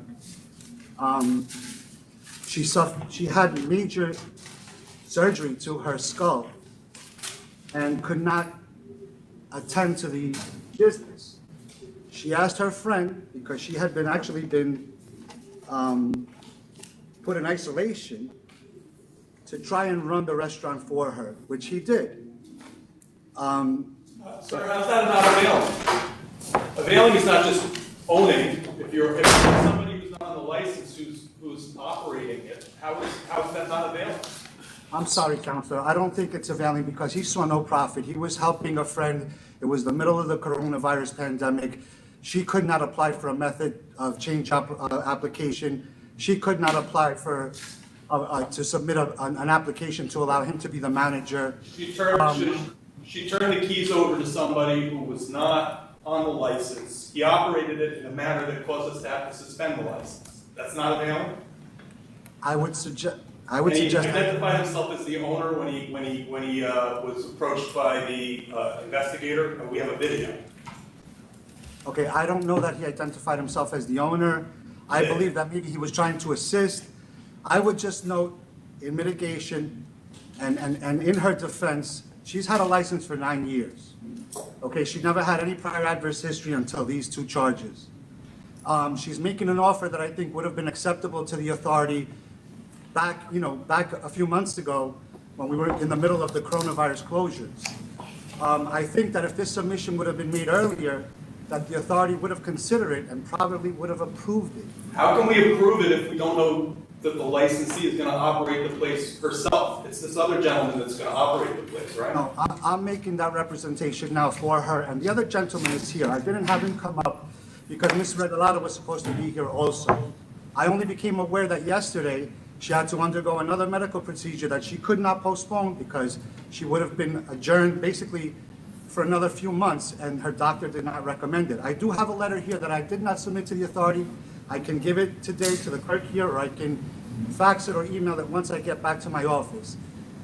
The alleged availee is here. He's a chef. He worked for 15 years at Gracie Mansion. He has a letter of recommendation from the chief executive chef at the mayor's office, which is part of my submission. He understands also, and he can testify here today, that he is not going to operate the premises. The only reason for the request to reconsider and allow that the license come back into, to be useful again, is because she will not open the restaurant until there's an approval from the authority to either allow him to be a manager or to allow a method of change operation application approval to allow him to operate the premises if she cannot operate the premises. If she can operate the premises, it's her intent to be there, on 100% of the time when the restaurant is open. So. But you haven't filed the corporate change yet. No, because I couldn't file a corporate change when this license is going to be canceled and bond. Right. I mean, my intent is to file a corporate change application or to allow the license to be reinstated, and then they will do maybe a sale. They won't open, they'll do a sale, and he'll apply for it temporary. Okay, I'll take the 20,000. Thank you. You need to consider conditions here, because we don't know that we don't know if he's saying that she's not going to operate Whatever conditions. She's not going to, one moment, please. She's not going to operate the location, and yet, she's happy to have this guy running it for her, so, and she's going to sell it to him. I know, but she's also sick. Right. I'm sorry, Counselor, if I may. Her intent is to open up and go there. If it becomes impossible for her to operate the premises and take an active duty managing the premises, then she will close. The place has been closed for the last 10, it's going to be 11 months now, I believe. It's been closed. She has not reopened. Does she intend on hiring a manager? I mean, her health is an issue here. Is she going to hire a manager? She needs someone to help. She's going to hire Mr. Luna, who's already been approved for a conditional license. The only reason why he hasn't gotten his license is because he was given a C summons on the date that this occurred, and the sad part, One Police Plaza has been closed for the last year, and although I tried to get in touch with someone at the Brooklyn DA's office to try to negotiate some type of dismissal, we can't do it because there's no one there to talk to. But he's not been conditionally approved to be associated with this license. No, it's a different license. I can give So you the license. I would suggest that if you're going to accept the offer, that the intended manager file a personal questionnaire with the authorities, so we have this information, he can be vetted and put it on the record. If they decide at a future point that they want to sell the business or transfer it or something else, that they file the proper application for that. But at minimum, that we have a personal questionnaire submitted for the proposed manager. Right, but That would be acceptable. But he's, go ahead. So he's going to run another place but manage this one too? The other place is 2 blocks away. He's been in operation for the last 5 years at the other place. He just applied for a liquor license and received an approval. Okay. Sounds fine. All right. What are the conditions again? As I understand it, so it's 20,000 Yeah. plus where the manager's going to be, will file a personal questionnaire so it's on file at the manager. it just needs to be on file, not approved. We can do that this week. Seems to me it should be on file and approved, right? Well, the submission of the personal questionnaire would go on the record, and we would include it as that. Okay, all right. I'm good with that. Commissioner Pham? Yes, I'm okay with the personal questionnaire for the intended manager as well. Chairman Bradley? He's recused. He has no say in this. That's right. So technically, this is a counteroffer, Yes. all right? And then you can accept it, you'll get an email, but, you can accept it now or accept it, later on, okay? We'll accept it now. Okay. And that personal questionnaire should be done through an endorsement to add the manager on to the record. Thank you, we will. Thank you. Thank you, commissioners. Thank you, council. Have a nice afternoon. You're good, thanks. Tom, put us on mute for a minute. Are we taking a brief recess? Oh, do you guys need a recess? Yes. We're gonna take a brief recess.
Yep. All right, after a brief recess, we're back on the record. The next item is 2120, Empire Wine and Liquors, Inc.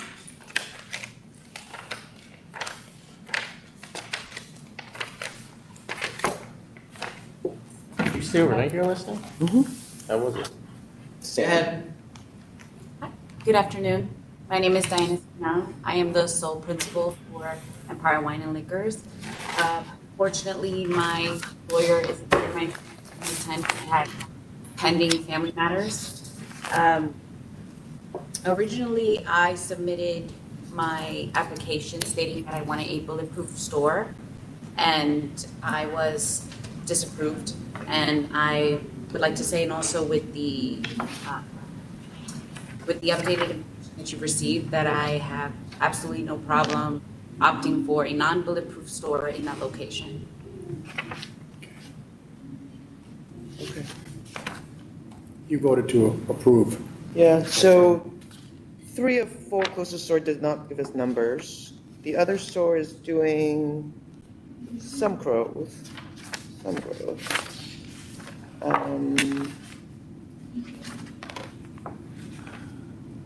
going to vote to approve. Well, we got a reconsideration. I'm going to vote yes for recon and yes to approve. Yes. Chairman Bradley. Yes. All right, on the application itself then. Commissioner I will Finn, vote to approve. Commissioner Ford. Approve. Chairman Bradley. Approve. So this is going to require that you run an open store, though. Yes. Okay, good luck. Thank you so much. Next item, 2168 and 2169, TDDG Inc.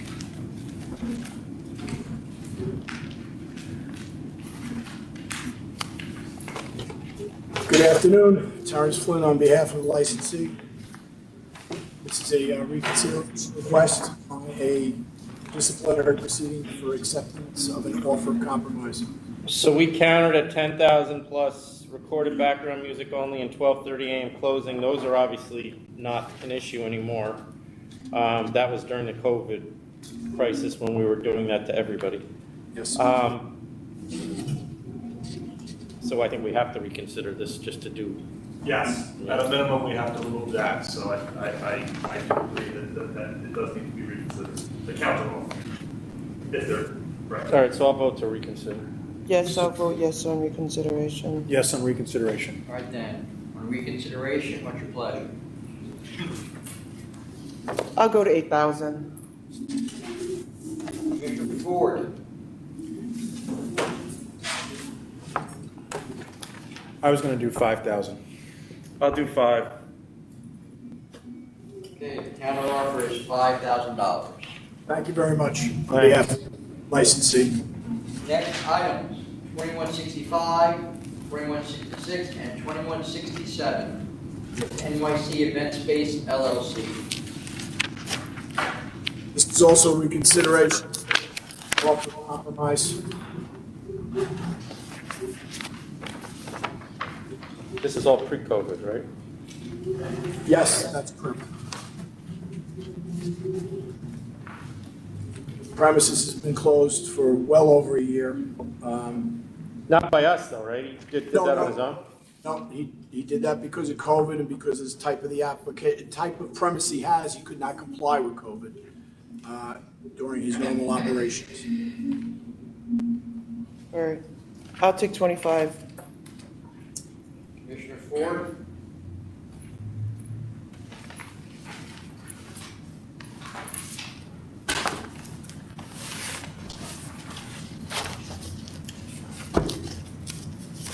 I'll agree to 25 as well. Chairman Bradley. I mean, what happened here? Meaning that the place has been open since 2016. He had a little bit of problems, but then it looks like the wheels came off in 2018. Yeah. He hired a manager. That manager did obviously a very, very poor job. He was fired. They tried to clean it up and move forward, and then basically by the time they did that, COVID came along. All right, I'll take the 25 as well.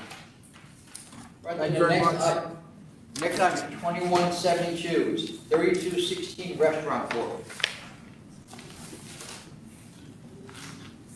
Sorry, what number? 2172. Good afternoon, Frank Lillo. Good afternoon, Maria Lanton. Request for reconsideration.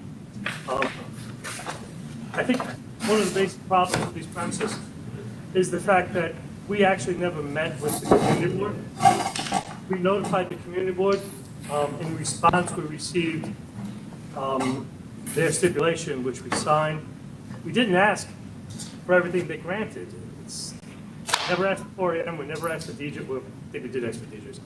But the point is that I believe at the last hearing, the issue was made as to the fact that we had much more entertainment for a premises that was previously a problem in the neighborhood, and that was one of the reasons for the disapproval.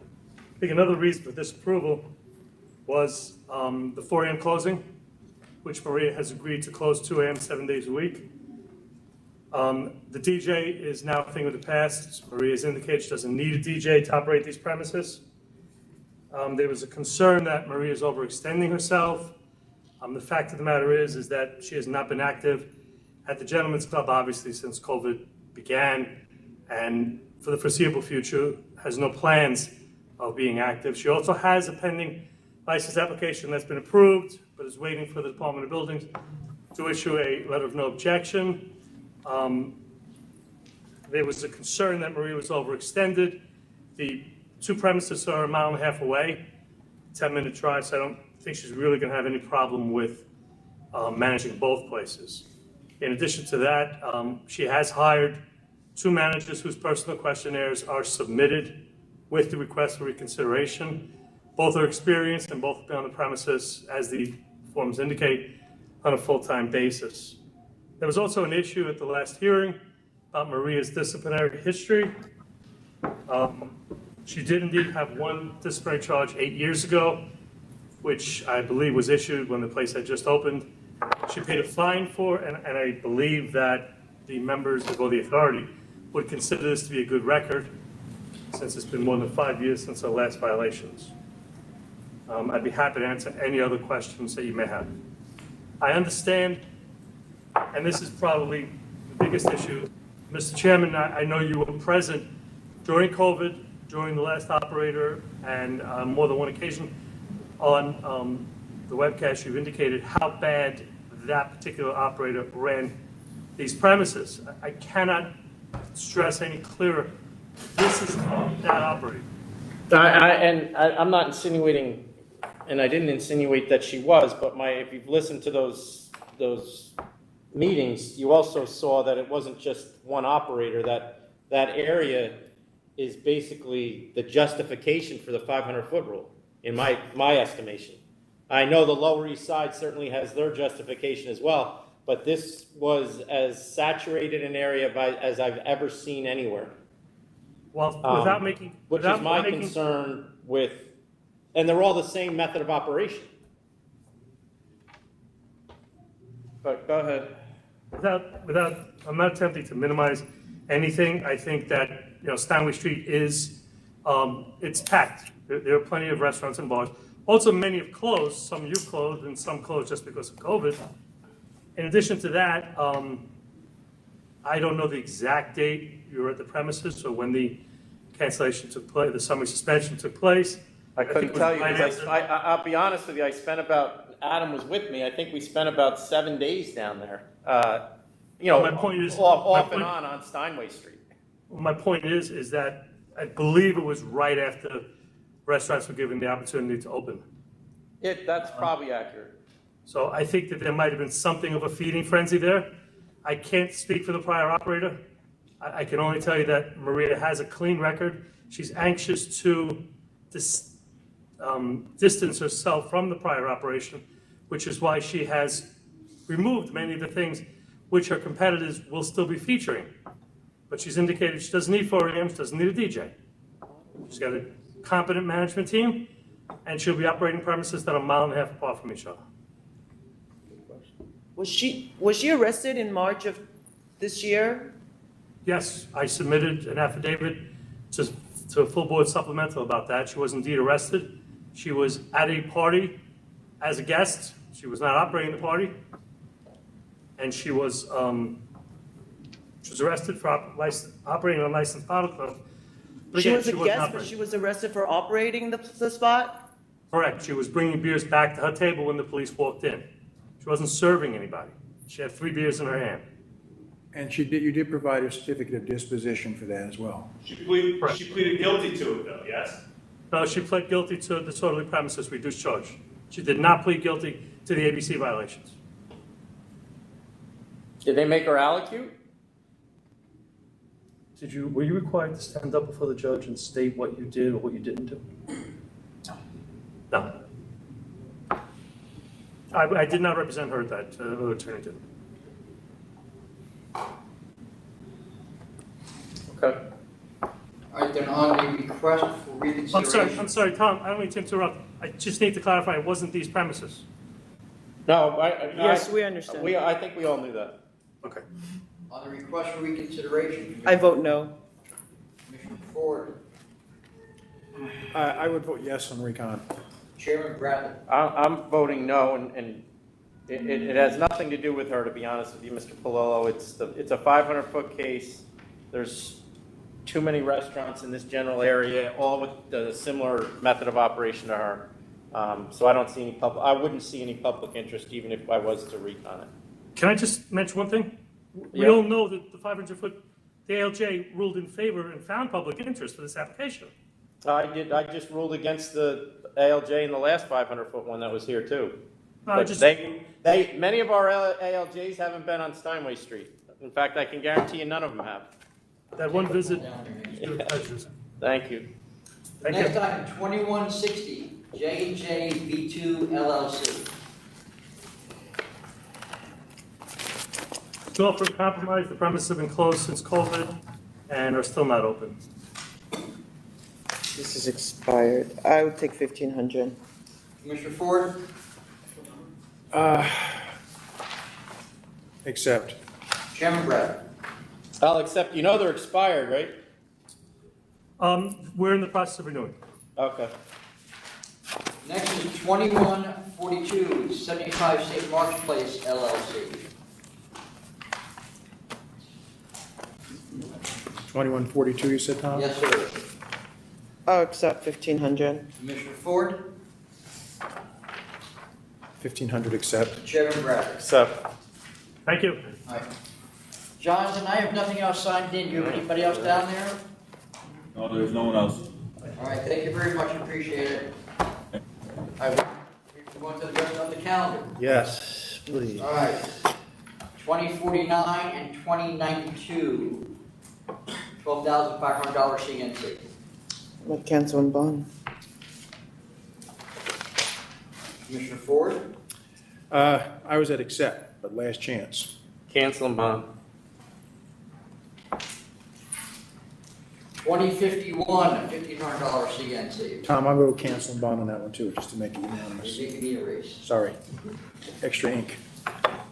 What's the next one? 2051, You'll have less to type though. $1,500 CNC. I'll take 15.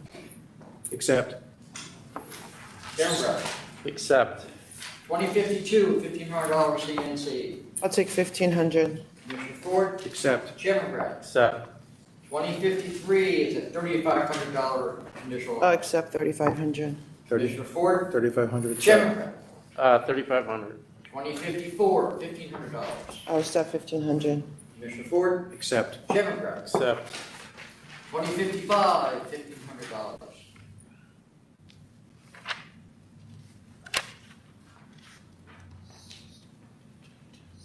I will accept 1,500.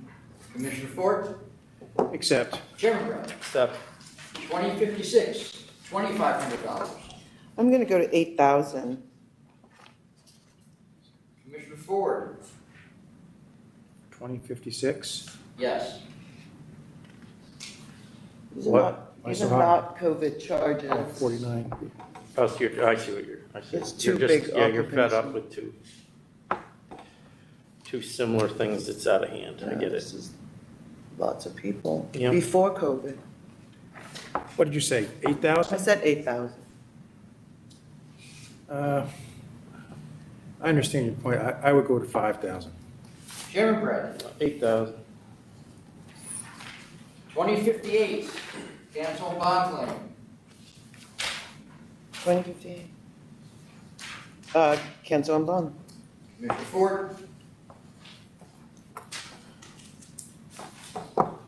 Cancel and bond. Chairman Bradley. Cancel and bond. 2059, the default and requested to withdraw charge number 3. I will withdraw charge number 3 and I'm at 2,000. Commissioner Ford, 2,000. Chairman Bradley. Withdraw charge 3, 2,000. 2060, letter of warning. I'm at 1,000. Commissioner Ford?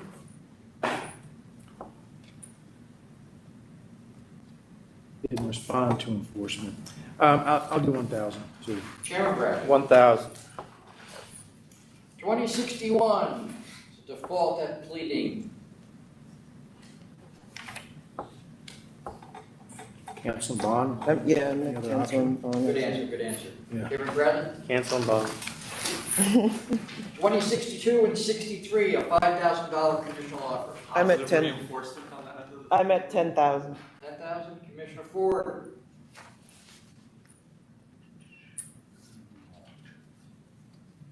Yeah, this is pretty egregious. I'll do 10,000 as well. Chairman Bradley? 10,000. 2064, pleading default. This guy got another DUI. Might want to get out of the bar business. I know. expired. Two DUIs and the summary License suspension. expired. License expired. This is a CB. Cancel and bond. Really? Yes. Commissioner Fan? Cancel and bond. Commissioner Ford? Chairman Bradley? Cancel and bond. 2065, $7,000. I'll accept 7,000. Commissioner Ford? Accept. Accept. Chairman Bradley? Accept. 2066, cancel and bond claim. Cancel and bond. Commissioner Ford? Cancel and bond. Chairman Accept. Bradley? Cancel and bond. 2068, $2,500. 2,500 accept. Commissioner Ford? 2,500 accept. Chairman Bradley? Accept. 2069, cancel and bond claim. Cancel and bond. Commissioner Ford? Cancel and bond. Chairman Accept. Bradley? Accept. 2070 is a no contest plea. I'm at 2,000. Commissioner Ford?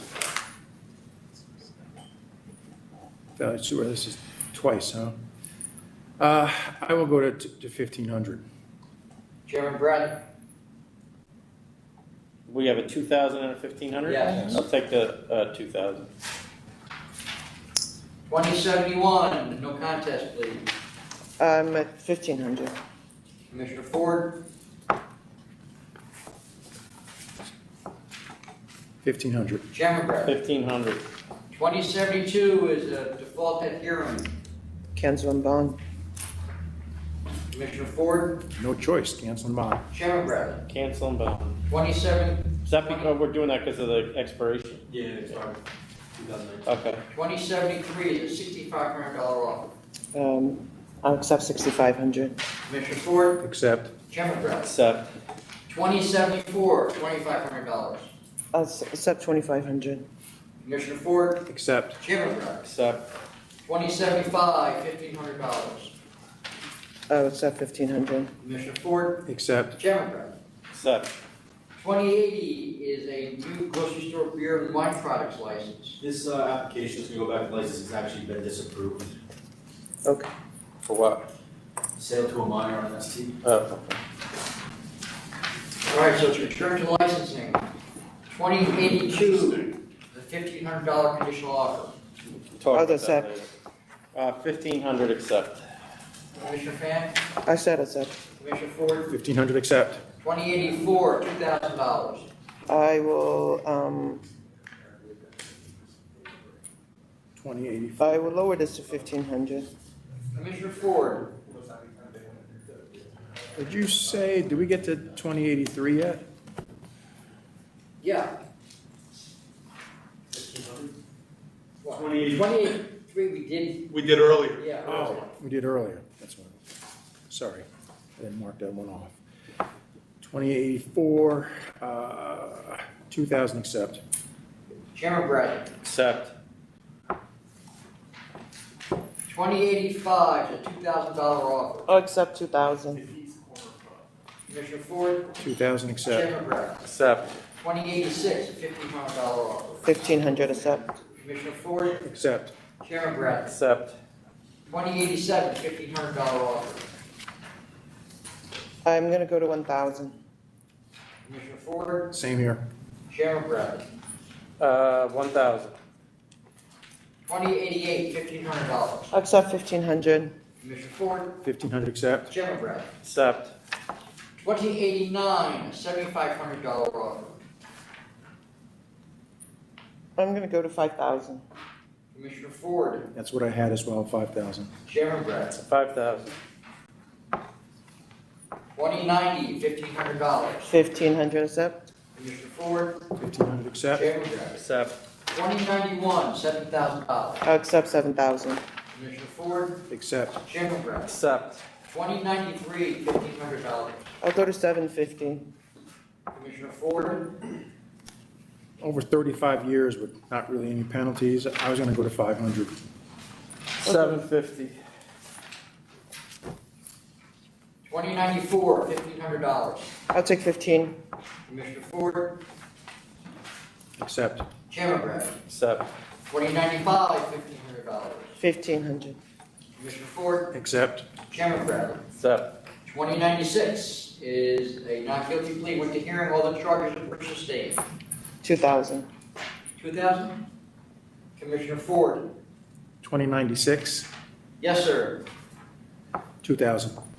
Chairman Bradley. Sustain both charges, 2,500.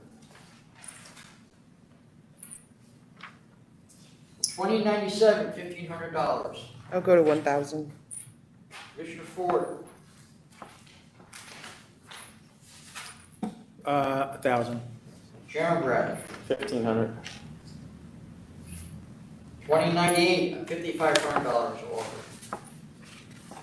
I'm at 10,000. Commissioner Ford, Licensee is operating out of a shipping container. Is that what I read? You were at 10,000? Mm-hmm. Do we know that, Adam? Go ahead, we'll continue. I just wanted to know that.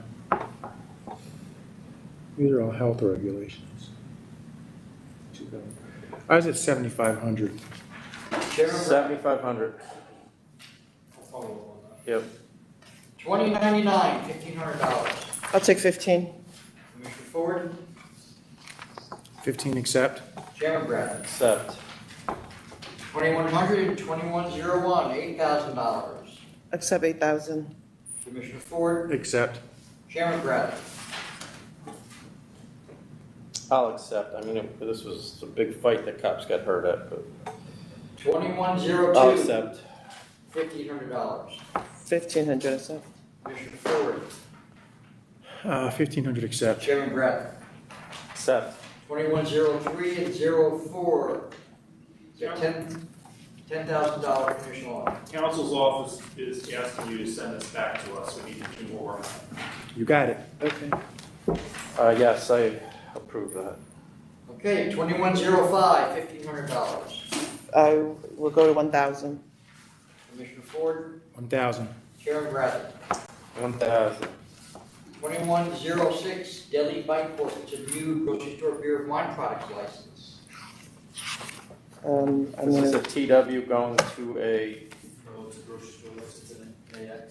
There were- no, it was a TW. It was a TW. Yeah, going to a grocery store. The prior license here was canceled in connection with EO violations in May. There doesn't appear to be a There connection. doesn't appear to be any connection. I will vote to approve. Commissioner Ford, I don't have any issues. I vote to approve. Chairman Bradley. I vote to approve. 2107, a $2,000 offer. I'll accept 2,000. Commissioner Ford, Accept. Chairman Bradley. Accept. 2109, a $1,500 offer. I'll take 1,500. Commissioner Ford,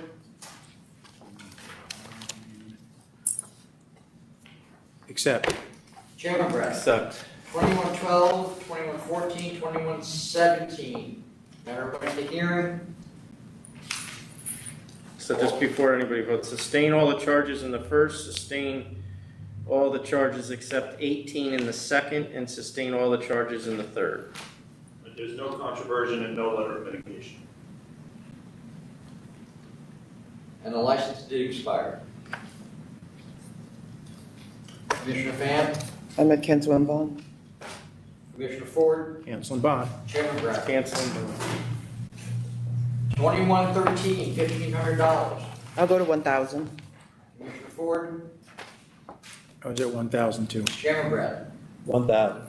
2116, $1,500. 1,500 accept. Commissioner Ford, 2116. Accept. Chairman Brett. Accept. 2118, $1,500. 1,500, accept. Commissioner Ford. 1,500, accept. Chairman Brett. Accept. 2119, $5,000.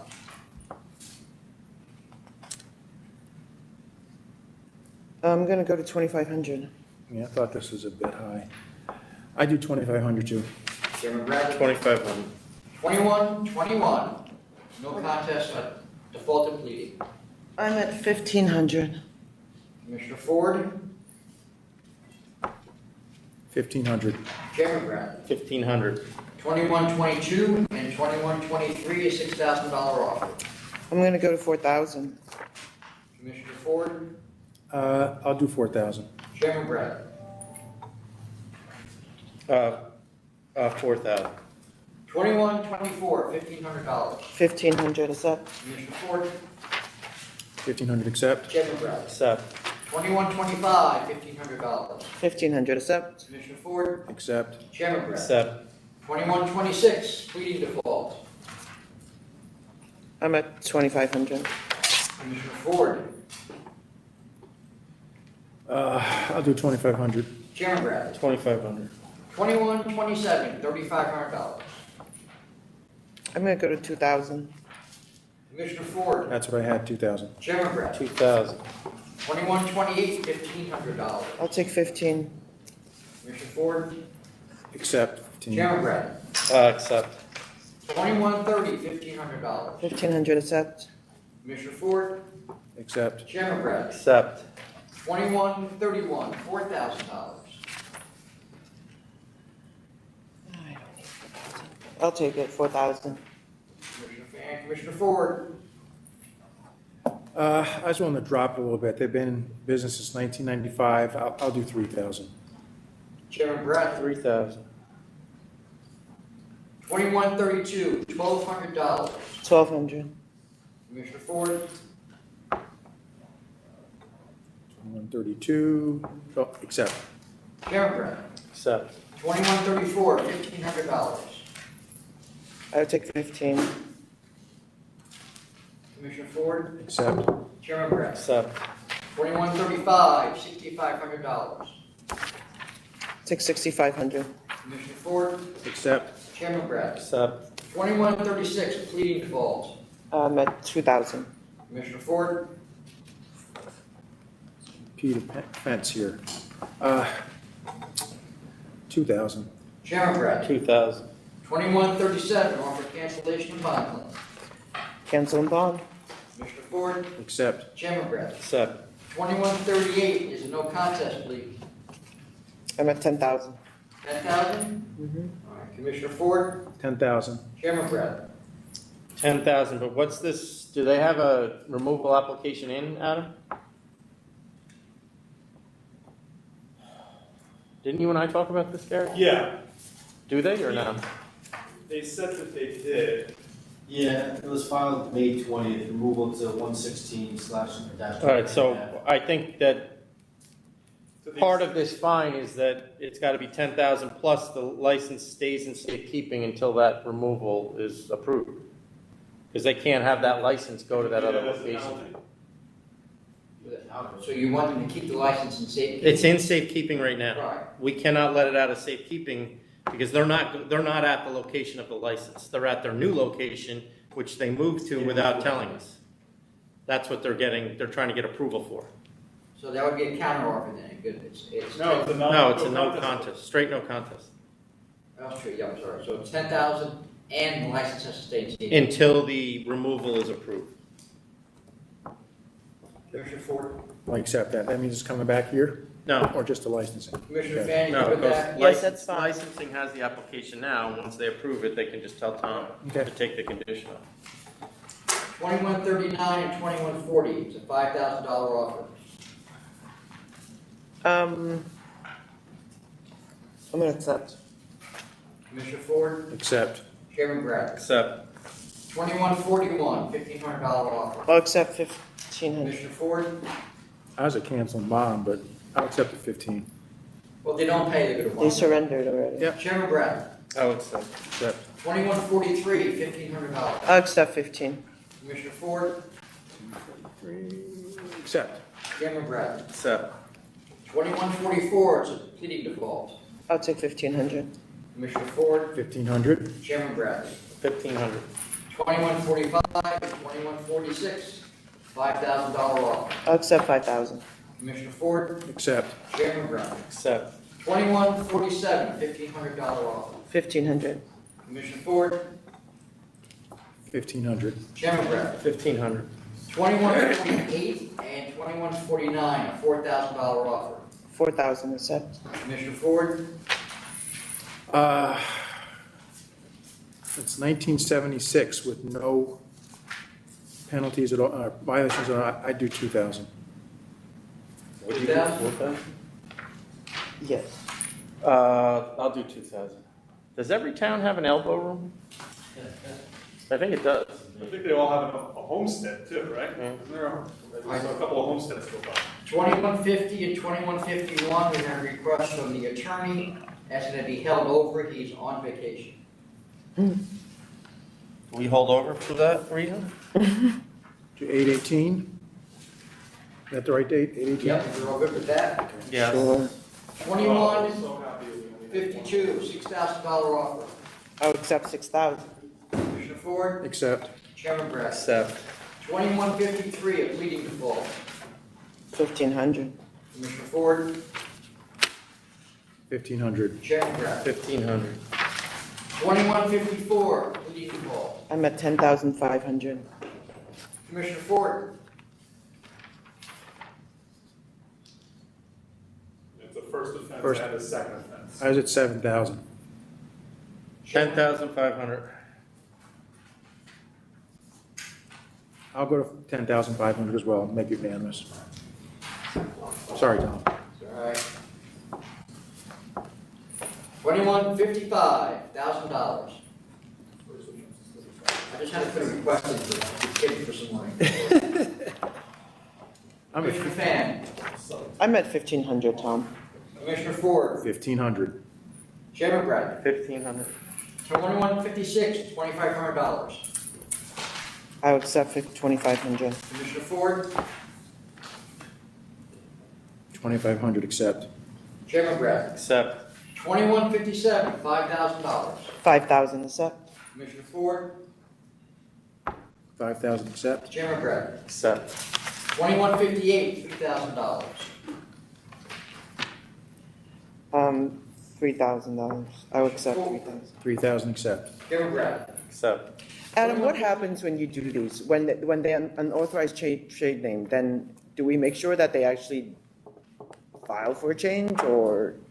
We typically don't follow up unless it's a requirement from the members or from counsel's office as a condition of their agreement to settle charges. Which we don't routinely make a condition, Right, but if they're caught again, then they'll be charged again. right, So we put it back on the applicant as their responsibility. I see. All right, 2159, no contest plea. I'm at 2,500. So what was that? 2,500. Commissioner Ford, 2,500. Chairman Bradley. 2,500. 2161, $2,000. 2,000. Commissioner Ford, 2,000, accept. Chairman Bradley. Accept. 2171, request for reconsideration. For the record, this application was denied based on, among other things, concerns about the applicant's connection to the prior licensee, including because there was a last name in common and used the same email address. In reconsideration, the applicant has now identified her son as the one whose email she used and put in some evidence in support.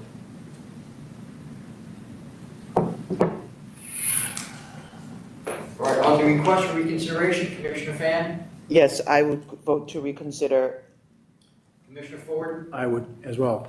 Chairman Bradley. I'll vote to reconsider, yes. All right, on the application itself, Commissioner Fan, Yes, I'll vote to approve the application and issue the license. Commissioner Ford,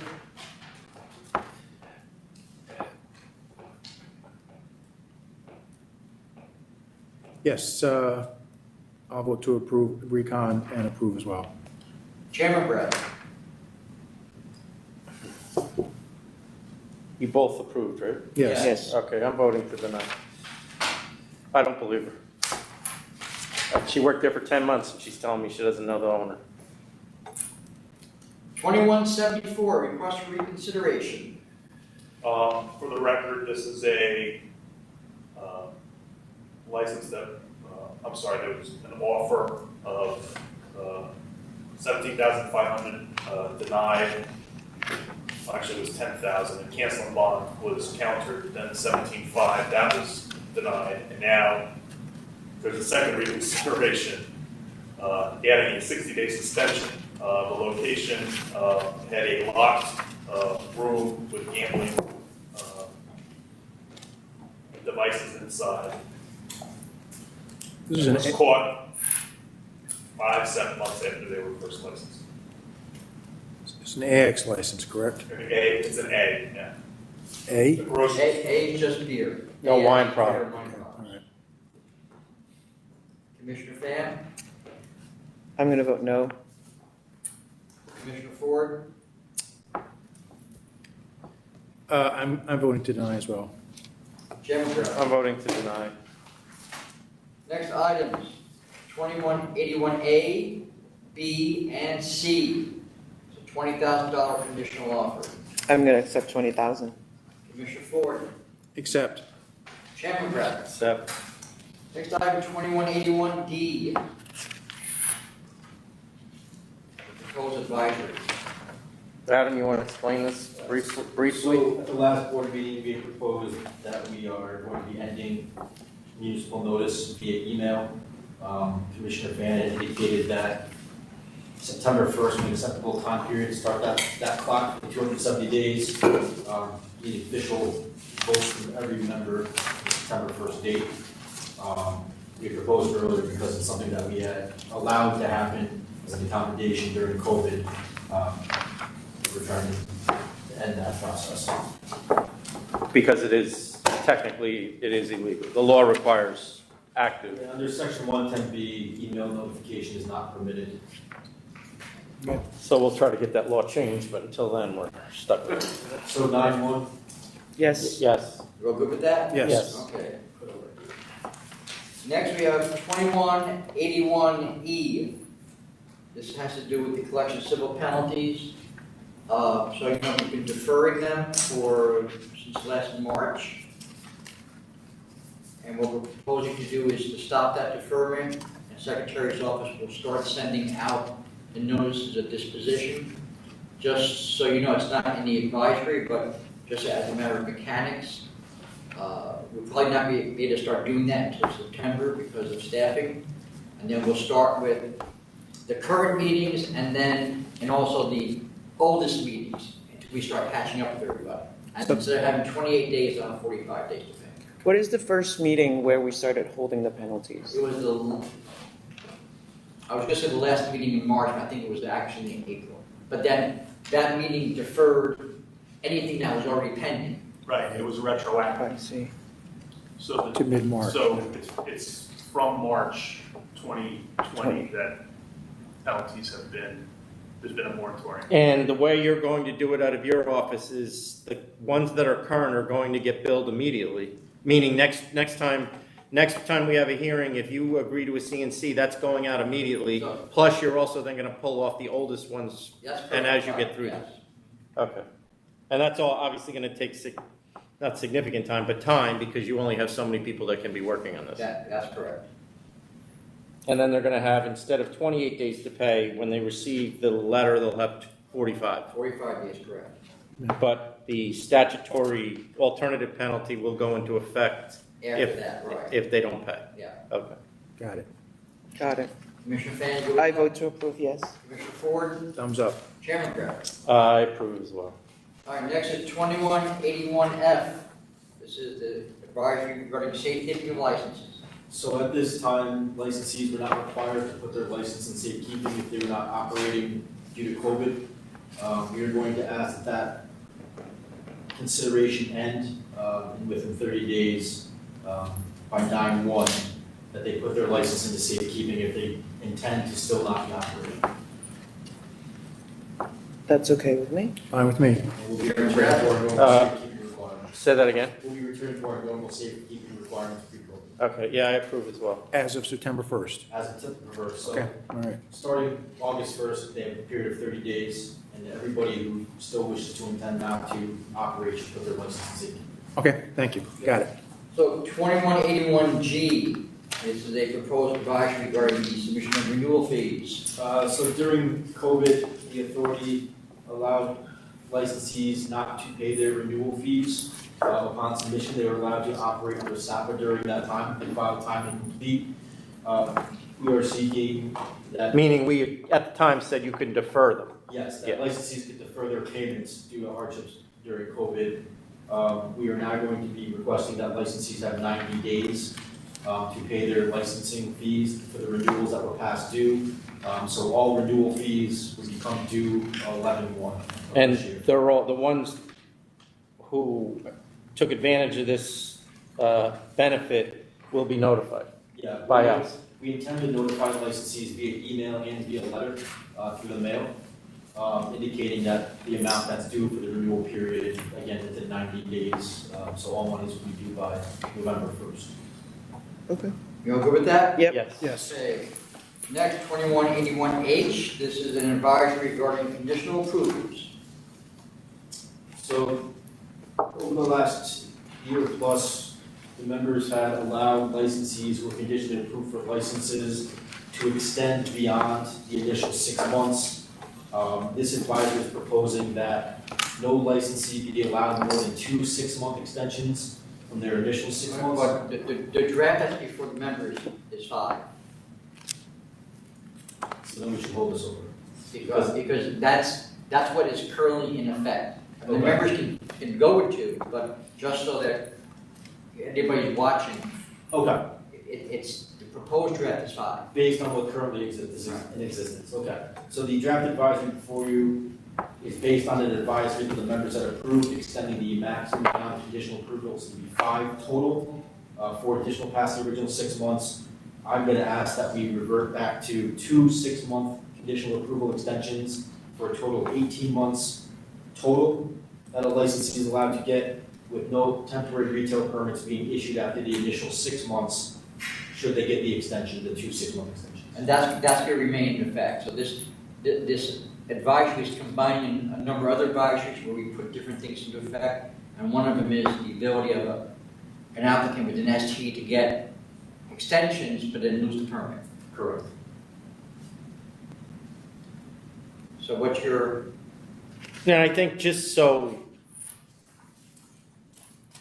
everyone listening understands why this is necessary, one is for 500-foot purposes, correct? Because those licenses, once they're conditionally approved, don't show up on our, We don't consider the pending applications as part of a license that's approved. and they're still pending if they're conditionally approved. That's correct. And then the other thing is that if someone has done such poor planning that they have applied for a license, 3 years prior to when they need it, it is creating a situation where our employees are working on applications that don't need to urgently open when we actually do have people that they could be working on that do need to work to open.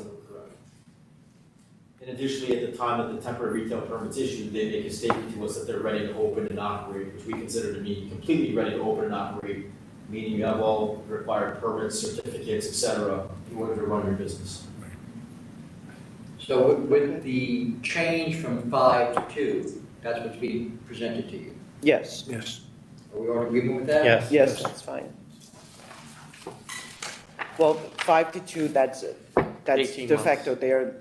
You agree with them that, and then if they needed more, do they get to come to full board, or is just This flat out no? proposal is no. that It's they a get- flat out no. They get 18 months total, no consideration otherwise. Okay. But they can reapply. They can reapply.